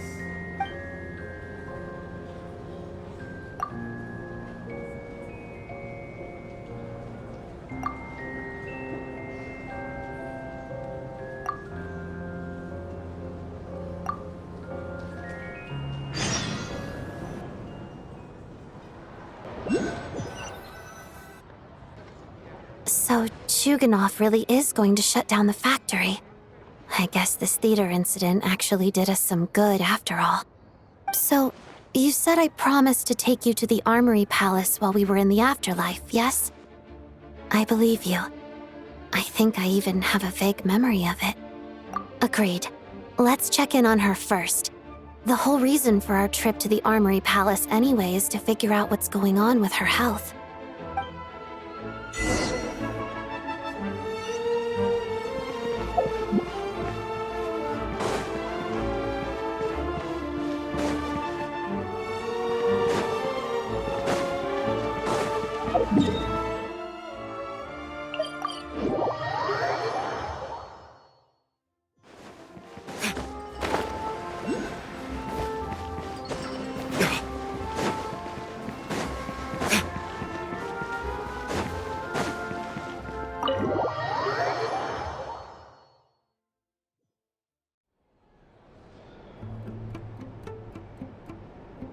I'm finally back, even though a long time has passed from my perspective.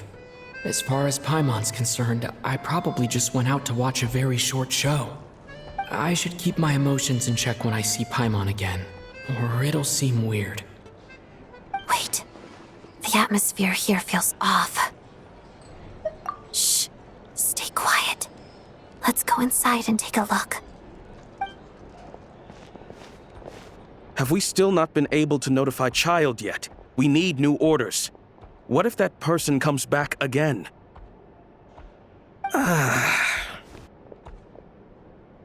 I'm so sorry. Under the circumstances. Tell me, what happened to Paimon? It was the Jester. He came here in person and escorted Miss Paimon away. He's the director of the Fatui. His authority supersedes all others and cannot be questioned. How long ago did he leave? And what was Paimon's status? It was about an hour ago. Miss Paimon was fast asleep at the time. The Jester simply walked off with her as if it was only natural. I assure you. Do you know where they went? The Armory Palace, most likely. Lord Piero, the Jester, has been overseeing the experiments there lately, keeping a close eye on their progress. Everyone in the Fatui has heard about it by now. I'm surprised he came in person. Whatever his reason for taking Paimon, he'll most likely return to the Armory Palace first, which is exactly where we were headed anyway. Then lead the way, Odette. Okay, let's go.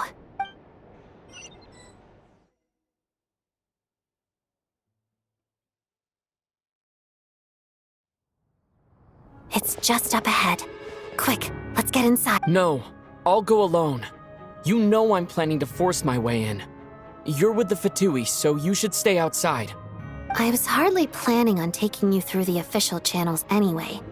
I'm here to force my way in, just like you.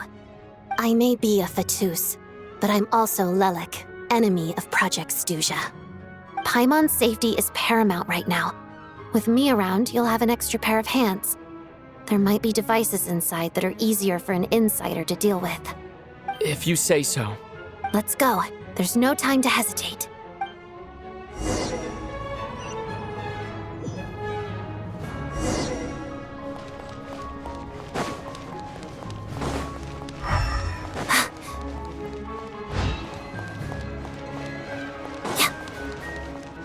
Hey, who are you? This part of the Armory Palace isn't a restricted access. What do you think you're doing? No questions, please. We're short on time.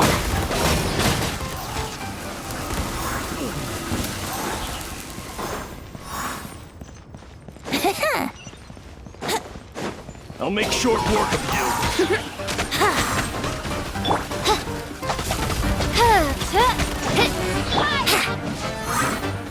Brace yourself. Time for takeoff. Let's begin. Oz, reveal by...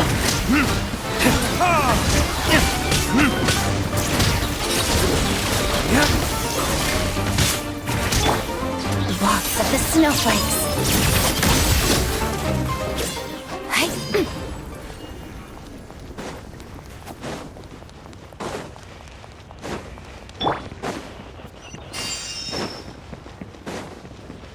Trespass. your Here we kill. go! Yeah! Ha! Yeah! Ha! Let's play! Think you can get away? Let's have faith. By royal decree! Let the show begin! Yeah! Brace yourself!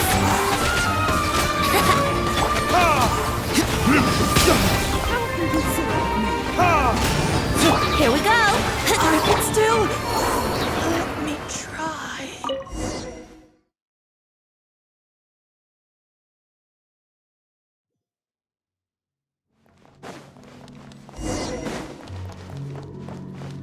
Now it's your time. You have a pass? Where are you coming from? So, you're intruders, huh? Don't blame me for what happens next!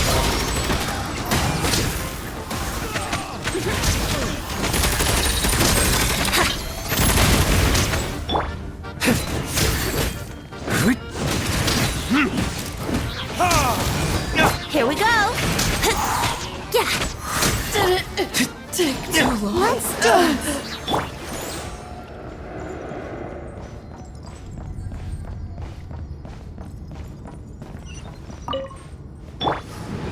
The Armory Palace is hidden this deep in?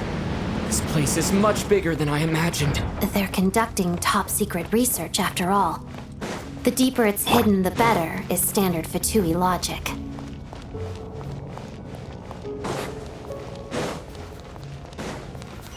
The style doesn't really look like the Fatui's handiwork, though. They must have requisitioned some structures from a past civilization. It also serves as a bit of a disguise. Intruder! Stay alert!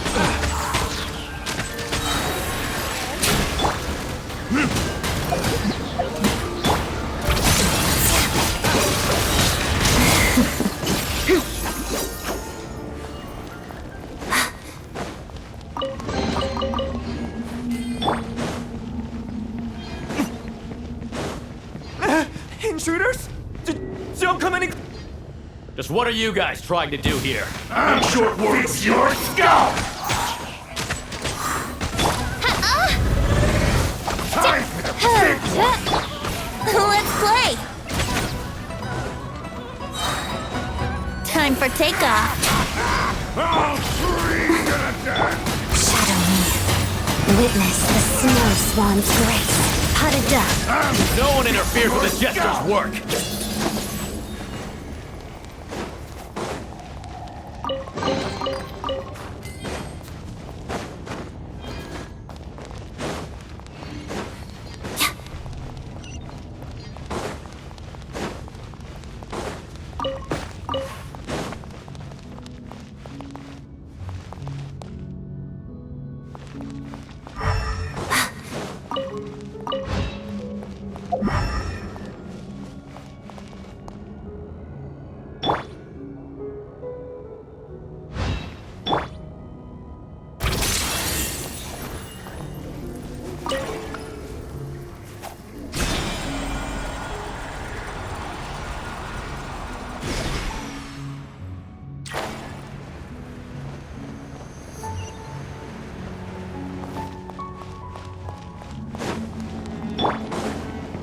Looks like no one's guarding this place. There's something off about that decoration over there. Look out! Let's deal with these before we move on.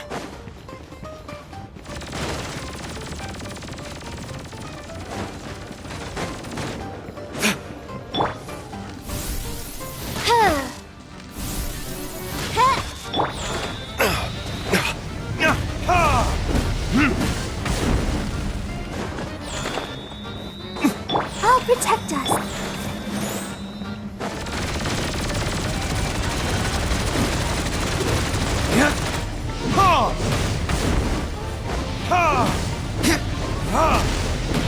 Here we go!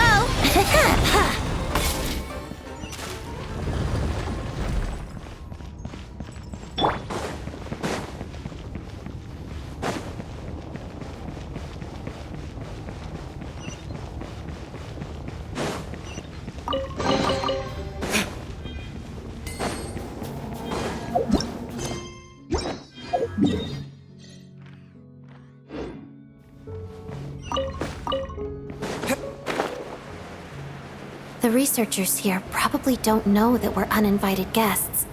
Let's try not to hurt them. What's the big star from the theater doing here? That's Miss Odette. She's a member of the Fatui. Don't tell me you didn't. Was the whole reason for Project Stuja to support the research here at the Armory Palace? Just what are the Fatui and the Tsaritsa planning?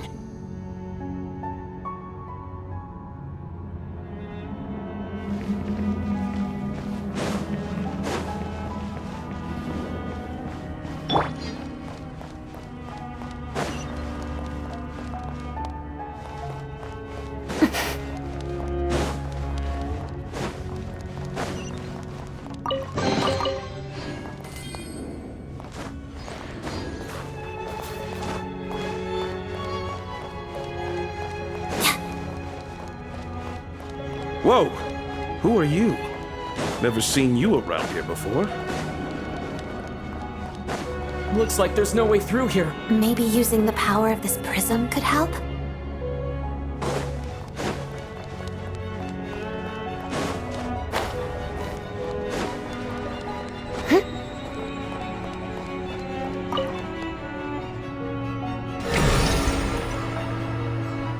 I think I see some images. It's the prism's power at play, causing images of the past to reappear, albeit only as illusions.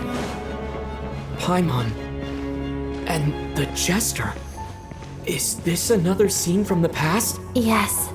It looks quite old, though. I don't think it happened in the recent past.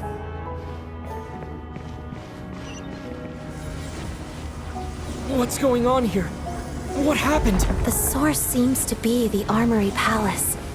They must have started some large-scale experiment. Wait, what if this has something to do with Paimon? We need to hurry!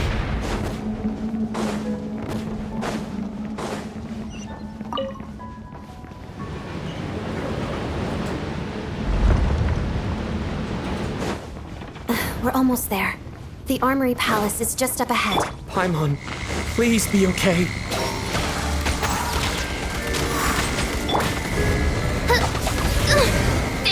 Let's play!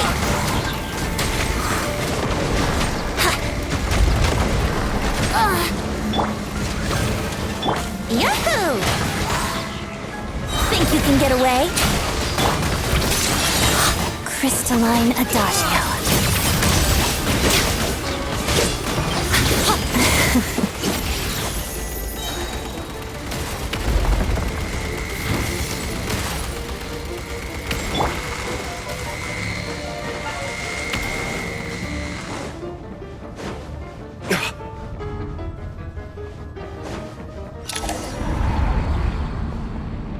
What's going on? Wait, I remember this feeling. It's the curse of death. No, not now. Why is the curse of death striking again already? Odette.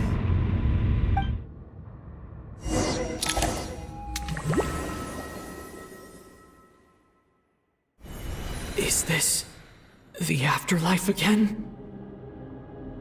I need to find a way back to reality. Is that Odette's core Ignis? Could that be what just woke me up?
Odette?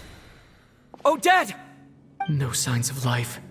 But past experience says that she should be resurrected before too long. Did Odette intentionally use her core Ignis to guide my soul? I feel like something similar happened in a dream I had before. Thank you, Odette. If not for you, my soul wouldn't have found its way back to my body so quickly. And I might not have woken up so soon. But I'm sorry. I don't have time to protect you. I have to use the time you bought me to get Paimon back.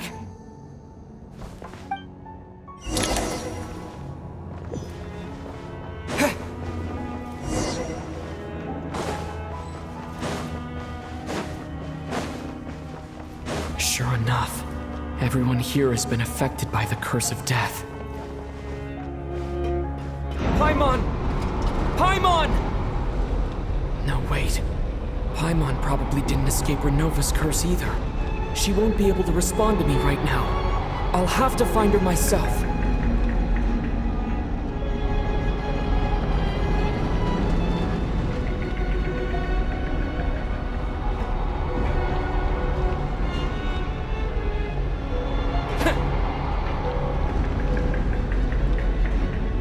Mitya! Is this the laboratory he works in? What happened here to trigger the curse of death again so soon? I'll have to ask him when he wakes up. Finding Paimon has to take priority now.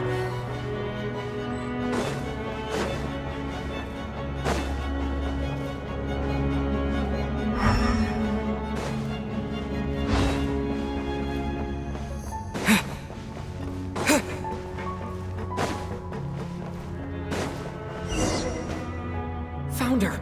Paimon really is here!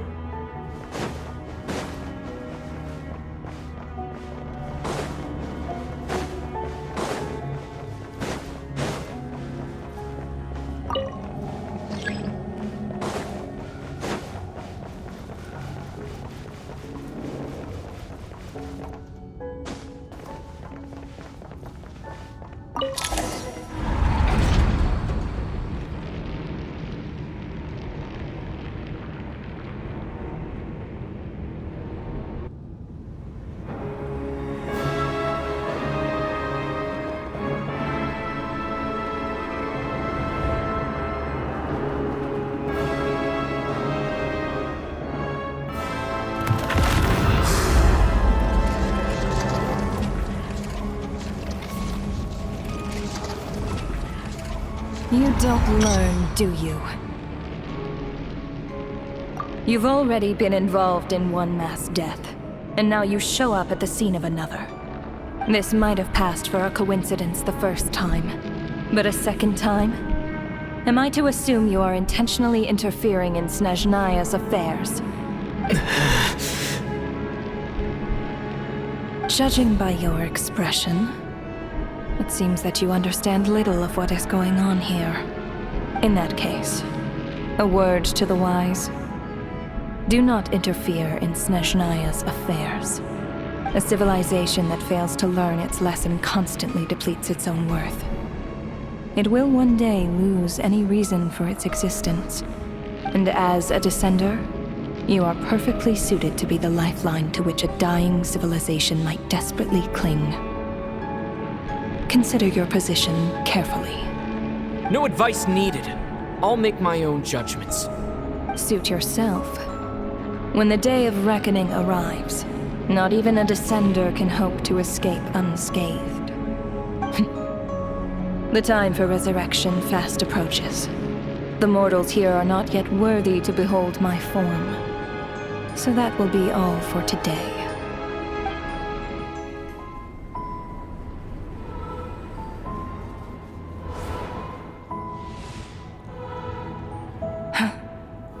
That thing is coming with me.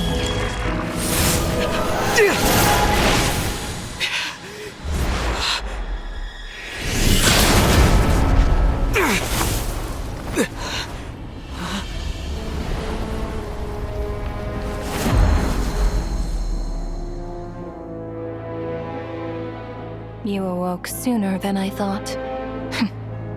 The curse of immortality is stubborn, unable to enter the ley lines. yet not content to remain a spirit. Ruler of Death, what do you want? You perplex me. Both you and you. That thing may be a creation of Celestia, but it possesses none of Celestia's power, let alone authority. Your obsession with it baffles me. No matter, the resurrection will soon begin. It's worthless anyway. I'll reclaim it next time.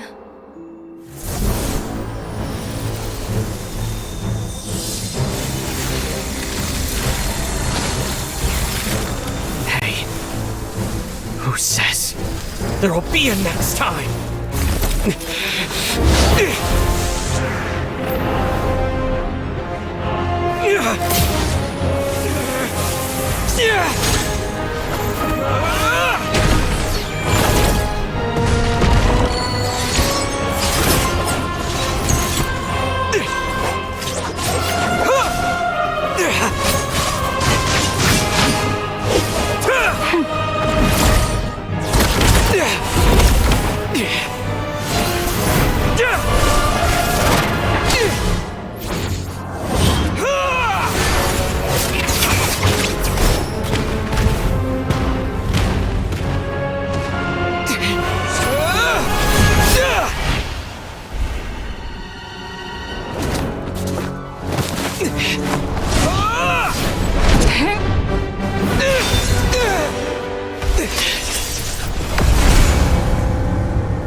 I missed you, Paimon.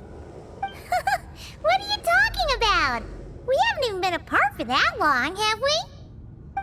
It was different this time. You seem to be in pretty good shape. Yeah, Paimon's back in tip-top condition. It's the weirdest thing. Paimon fell asleep earlier, and when she woke up, she found herself here.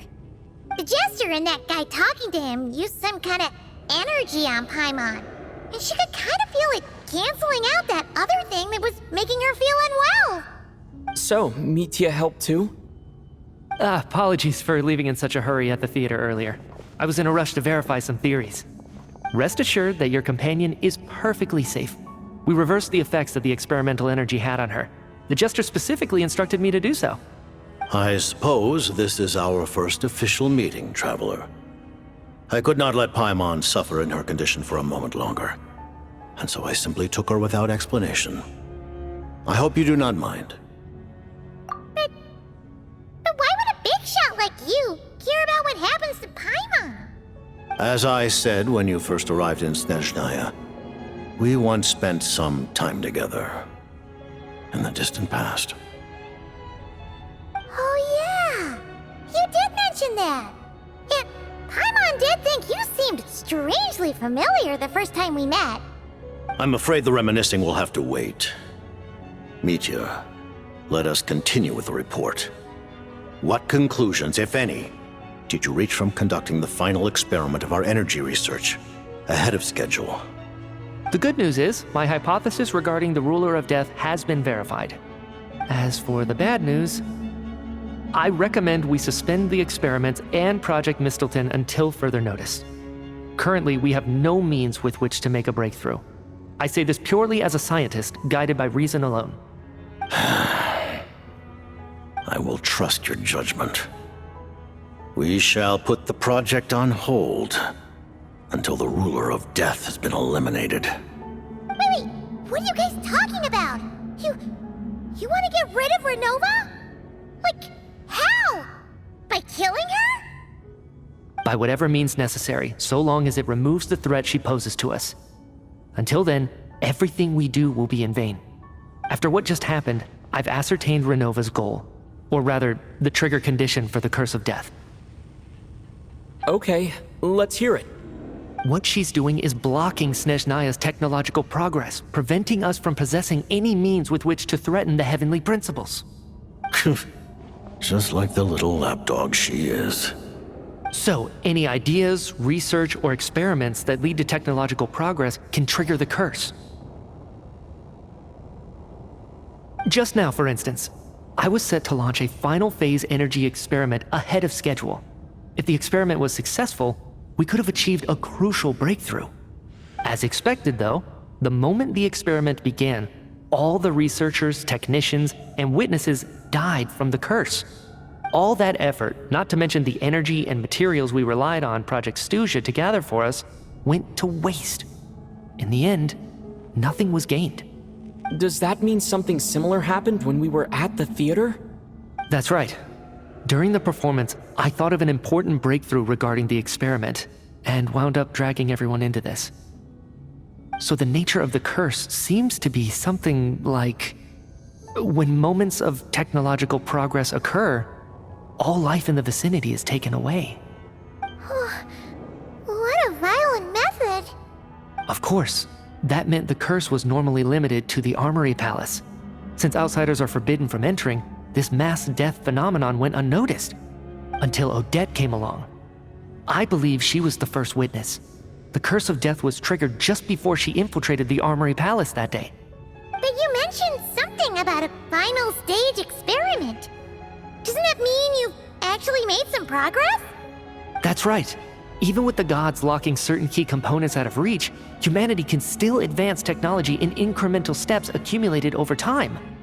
But, as I'm sure Renova anticipated, even incremental progress has its limits, a point where the truth you're seeking must be put to the test in an experiment.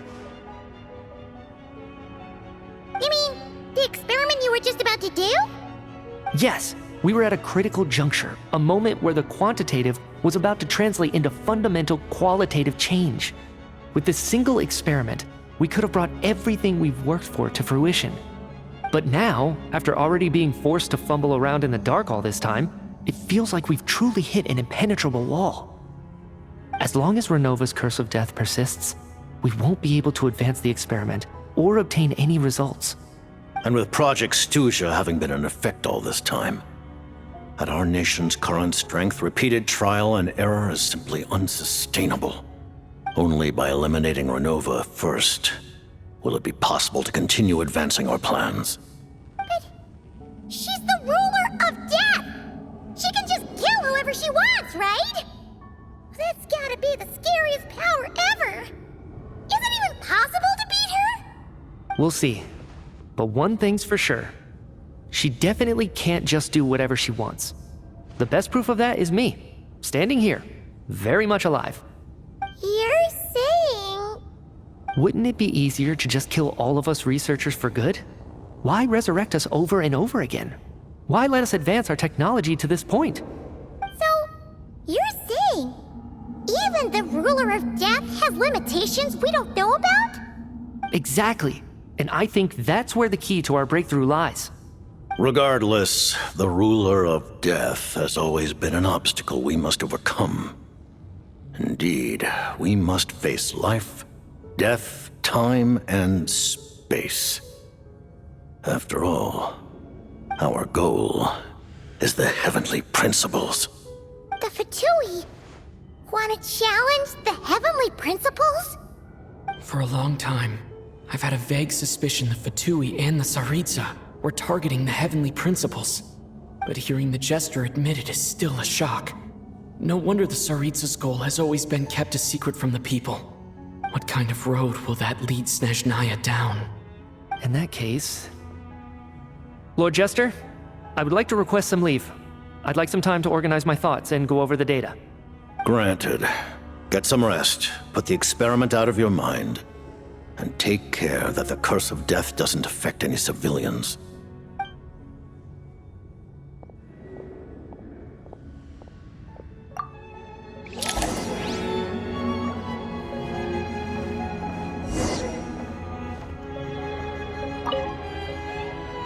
While there is yet time, allow me to offer you my hospitality, honored guest of Snezhnaya. Is there anything you wish to know? I remember hearing the term Mistleton from Columbina. Yeah! Paimon wanted to ask about that when the name came up just now. What is it? Paimon's heard of Project Stuja, but not this one.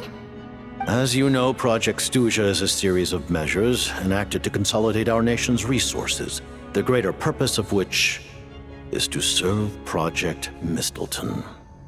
Many of the things you have encountered thus far are essentially for the advancement of that project. This includes the Kuvaki Experimental Design Bureau in Nodtrai. Researching Kuvaki was merely a facade.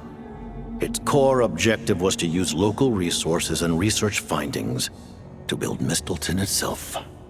And that's a weapon built for the final battle against the Heavenly Principles, isn't it? Huh? How did you know that? I was given some intel, and I made some deductions. Wait. You must mean that thing over there. Oh, Paimon's gotta take a closer look at this thing. Especially after you guys sent so many people to Nocturno to work on it. Kuvaki alone will not break through Celestia's defenses, let alone challenge the Heavenly Principles. The Heavenly Principles are no doubt accustomed to combating the power of the Light Realm, and elemental energy is simply the power of the human realm, converted to that form by the Heavenly Principles themselves. Any attempt to use this power against its creator would be a futile endeavor. For now, therefore, we have set our sights on the form of energy associated with the Third Descender and the Stellar Linchpins. This may hold the potential to allow Mistleton to contend with the Heavenly Principles. You could say that by reverse engineering the Stellar Linchpins to extract the energy within, we have obtained a source of anti-Celestia energy. The Kuvaki Experimental Design Bureau, Project Stuja, and the new energy experiments. Huh. So, Project Mistleton is what ties it all together. And it looks like your plan is almost complete. No wonder the Ruler of Death came after you!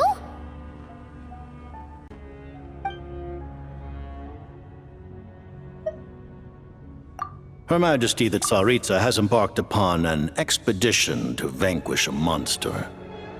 Were it not for this, I imagine she would have been delighted to grant you an audience. Seems like the powers that be in Snezhnaya don't intend to hold my past conflicts with the Fatui against me. The Harbingers have been granted significant autonomy in retrieving the Gnosis. But by the same token, they do not completely represent Snezhnaya's official stance. You read my mind. Speaking of the Gnosis, Paimon's been dying to ask this question since forever. Why exactly does the Tsaritsa want to collect them? Is it something to do with the fight against the Heavenly Principles? The Gnosis will undoubtedly serve as a key bargaining chip when she confronts the Heavenly Principles. Beyond that, you had best ask the Tsaritsa herself. I am not sure if this information is mine to disclose. What do you mean, not sure? Don't you make the rolls? You're the highest-ranking Harbinger! Ugh, never mind. Taking on the Heavenly Principles is something most people wouldn't even entertain in their wildest fantasies. Why is the Tsaritsa so fixated on this? In Tevat today, civilization is nothing but an illusion. Something whose very existence can be negated at any moment. Our civilization may very well be destroyed in the struggle, but as things stand, the Heavenly Principles could choose to negate our existence on a passing whim. And we must not sit back and accept that fate. Only by changing the state of affairs, only by overthrowing the Heavenly Principles, can our civilization truly be said to have taken root. Otherwise, The fate of the people of Conria and Hyperborea is a cycle doomed to repeat itself. Accepting potential destruction in return for getting to control your own fate. Furthermore, perhaps this is still somewhat difficult for you to understand. Are you aware that all the rules of this world are made up of curses? Huh? All of them? Paimon knows about the curse of death you mentioned, and the curse of immortality that you and Dainsleif have. Then the birth of the Hilly-Churls, the rules of Natlan's Ode of Resurrection. Those are curses too? Farina's long life seems to stem from a curse placed on her by Focalor as well. Yes. Even a god's love for humanity is a curse the heavenly principles inflicted upon the gods.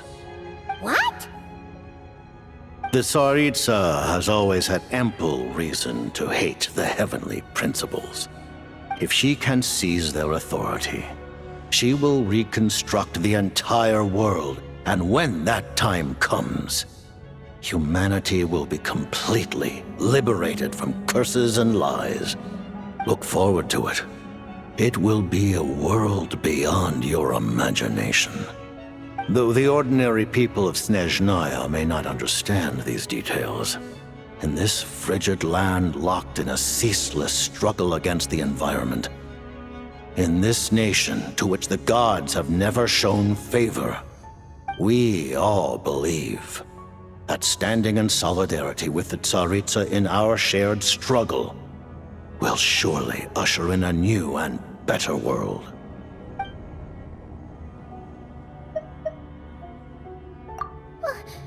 Paimon really doesn't remember. He's basically a stranger. You've got to believe Paimon. Allow me to explain. The reason Paimon reacted to the anti-Celestia energy developed by the Armory Palace is because she comes from Celestia herself. More specifically, she is one of its creations. Paimon? A creation of Celestia? Oh, right. I was blinded by anger earlier, but thinking back on it, Renova also said that Paimon is a creation of Celestia. But she lacks Celestia's power or authority. As you know, the lunar fragments in Nodcry were pulled down from the sky using Fatui technology. But the first application of this technology was in Conria over 500 years ago. I used this technology upon the heavens, and the response I received was none other than Paimon descending from Celestia. I presented her to the Vinster King, but he took no interest in this gift, nor did it satisfy him. Paimon then took up temporary residence in my palace until, of course, the arrival of the Cataclysm. Wait, Paimon's a little confused. You're talking about things that happened in Conria 500 years ago. You're saying Paimon was there, but Paimon doesn't remember any of that. Falling from the sky, being given away as a gift, none of it. Having lived through the Cataclysm, perhaps you too were burdened with some manner of curse. Although, losing your memories would indeed be the smallest price I've ever seen paid. But it's not just her memories from Conria. Paimon doesn't even know how she spent the last 500 years. She only has memories from the past few years.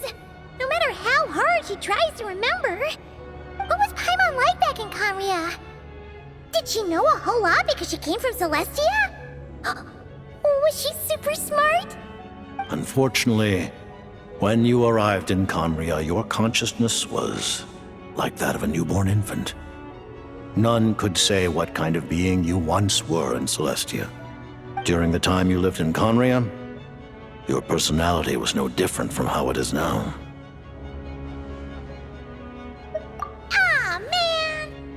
Paimon's plan to get her memories back and become super smart is ruined before it could even start. You know, even know Paimon lost her memories, she still feels weirdly close to you for some reason. That must mean you took pretty good care of Paimon back— On the contrary, I completely ignored your existence.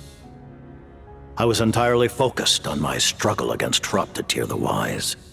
But now, as I see it, it is as if you are the only sane thing that survived that era of insanity. And thus, are worthy of protection.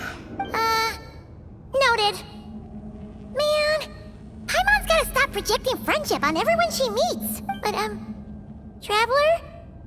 Even though you know Paimon's some creation of Celestia now, oh, phew, that's a relief. Paimon's just learning about this too. She's barely even processed it.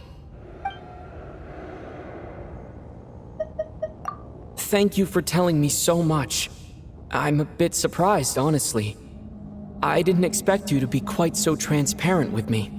Given the circumstances, the Fatui need not hide anything from our allies. Allies? To advance Project Mistleton, we must first resolve our issue with the Ruler of Death. And if I presume correctly, you— That's right. Ever since she said she intends to reclaim Paimon when we next meet, I figured reconciliation was out of the question.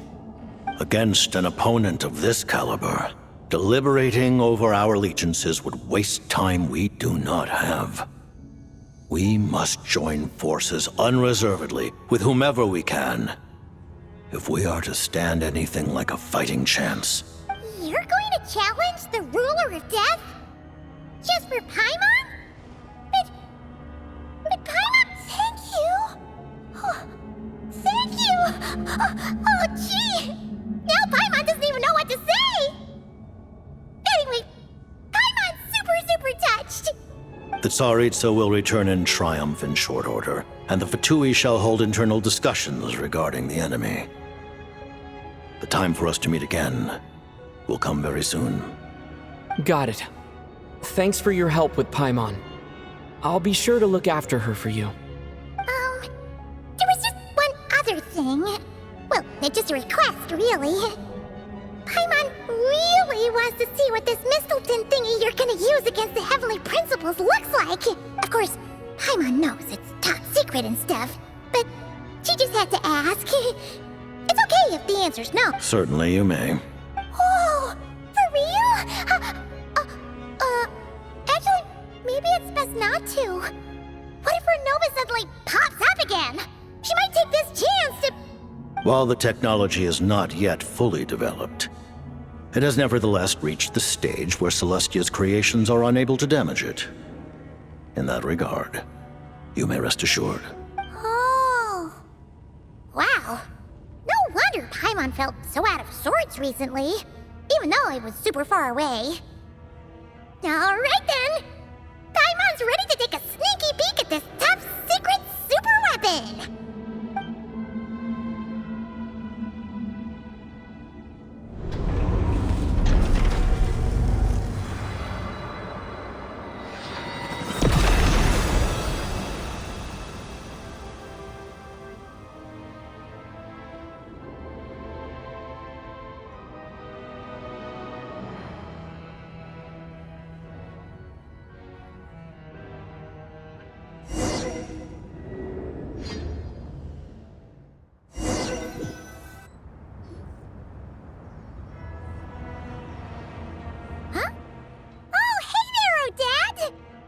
Paimon?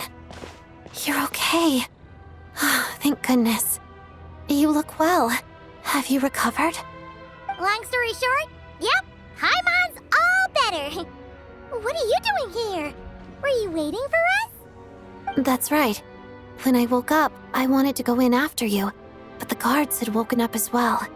It would have been tough to take them on alone, and there was no easy way to sneak past them. So I returned the way I came and waited for you here. It was thanks to you that my soul found its way back to my body so quickly. Thank you. Huh. That actually worked? Nice. I just figured I'd try my luck when that ominous feeling struck me. Really, you should be thanking this thing instead. Anyway, and now that things here are all taken care of, I have other things I should get back to.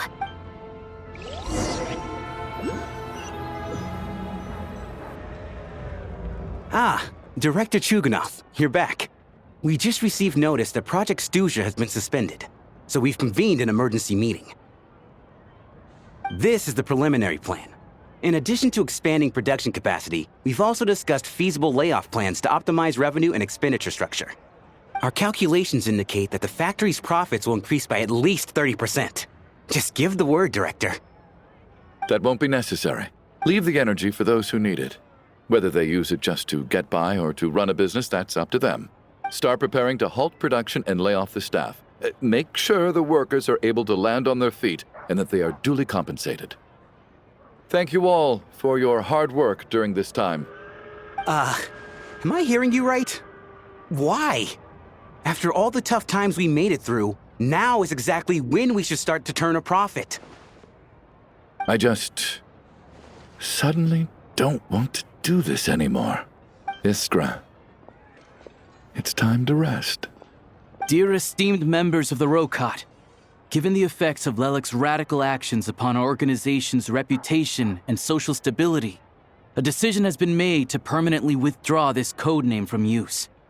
Considering that Lelik did what they did for the benefit of the people, the Rokot has nevertheless negotiated with the authorities, ultimately securing a waiver for all penalties due to them. Lelik will be suspended for a period of time. Depending on their future performance, they may be allowed to adopt a new codename and continue acting as part of the Rokot. The purpose of this notice is to remind everyone once again that motives and methods are equally important when one operates in the shadows. Even with Project Stuja's suspension and our interim operational victory, we must guard against complacency and rashness and work to consolidate the progress we have made so far. We act only for the greater glory and solidarity of our nation. May the aurora shine ever on, and the tundra always stand firm. We act only for the greater glory and solidarity of our nation. May the aurora shine ever on, and the tundra always stand firm. Looks like it's finally over. You mean for us? Just thinking out loud. I've never seen the Snezhnegrad Vecha so lively before. I never once thought I'd come here. But I understand everything now, Rosaline.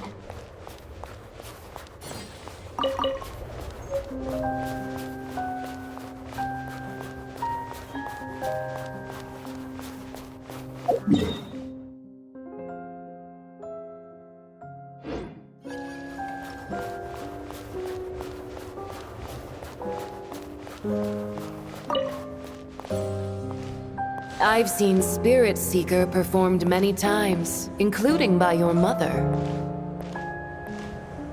Why do you bring that up all of a sudden? Even though the choreography is always identical, every dancer finds a way to make it her own.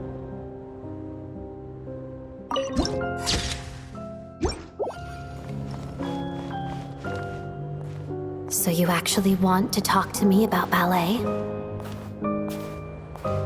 I just think it would be a pity if the dance was lost to history. She didn't teach it to you, did she? That was an unusually subtle taunt for you.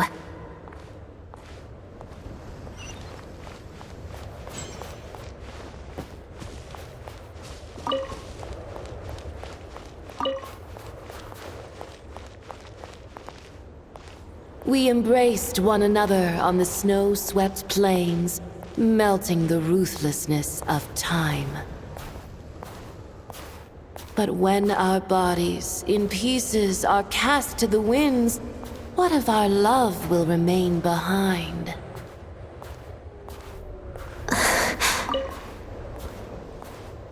Don't tell me you can't sing. Shush.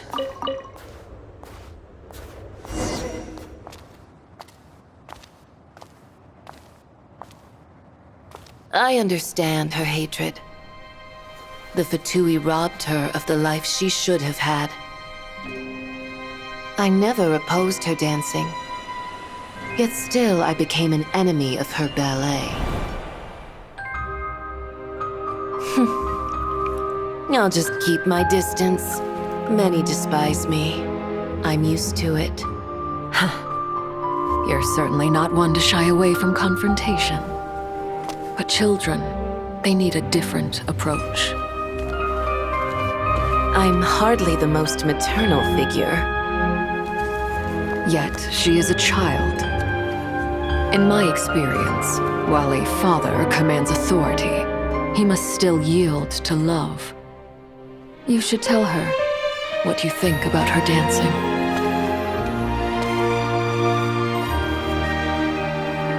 Odette will soon take the stage at the Koralyevsky Theater. This could be your chance. Geonosis secured. It went smoothly. I'll be there. Have them send me an invitation.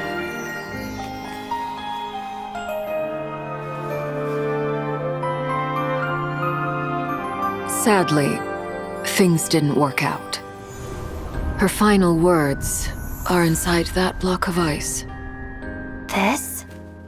Aren't these for monitoring her subordinates? Not yours. This one isn't her witch's flame, but my two worlds' flames. The two worlds' flames can burn away memories. It was my parting gift to Rosaline.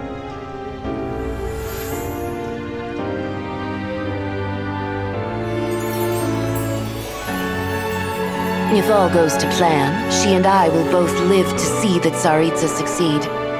I believe she'll find peace. But if anything happens to me, she needn't follow in my footsteps. The cryo-energy will fade away in time. Then the two worlds' flames will burn away all memories of the Fatui. She'll be free to dance. She deserves this. I will handle the aftermath. The choice is yours, child.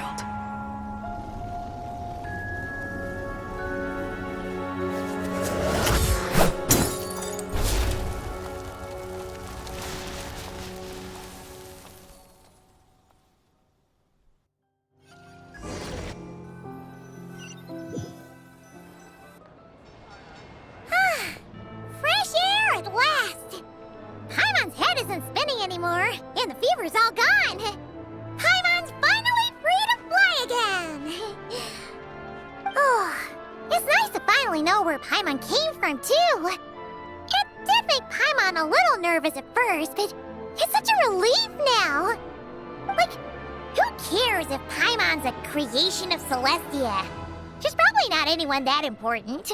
Probably just the fairy of food and fun or something. And like you said, this doesn't have to change anything between us. You're not gonna just...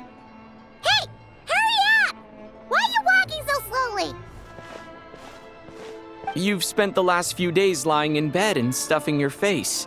I didn't think you'd be able to fly this fast. Says who? Paimon's as agile as ever. They don't call her White Floaty for nothing. Paimon originally wanted to check out the bookstores in Snezhnograd, but she's more in the mood for flying around right now, so let's save that for later. Wait, they've got light novels from Yai Publishing House here too. Huh? And this is Paimon's favorite mystery story from Fontaine! Wow, they got a sequel! The local Snezhnaya books look pretty interesting too, but also kinda heavy. Not the easiest things to look around. I thought you were in the mood for flying around. Paimon can read while she flies. Hey, look at these two dolls. Which do you like better? All right, boss, we'll take both. Paimon will have the other one. Oh, I thought we were only getting one. All right, fine. I'll pay. There you are. Thanks for visiting. Paimon will grab this and then... Huh? Huh?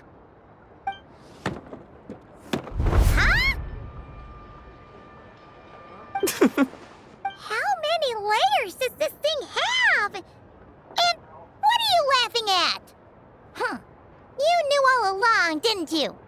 A whole bunch of people are gathered over by the plaza! Hey, look! That looks like Tartaglia! Hey, Tartaglia! I know that voice. Of course. If it isn't Paimon and my old comrade. You're looking well, Paimon. All better? Yeah! The Jester knew I was wrong and fixed Paimon right up! Thanks for sending someone to keep Paimon safe, too. Oh, yeah. About that. That was kind of embarrassing.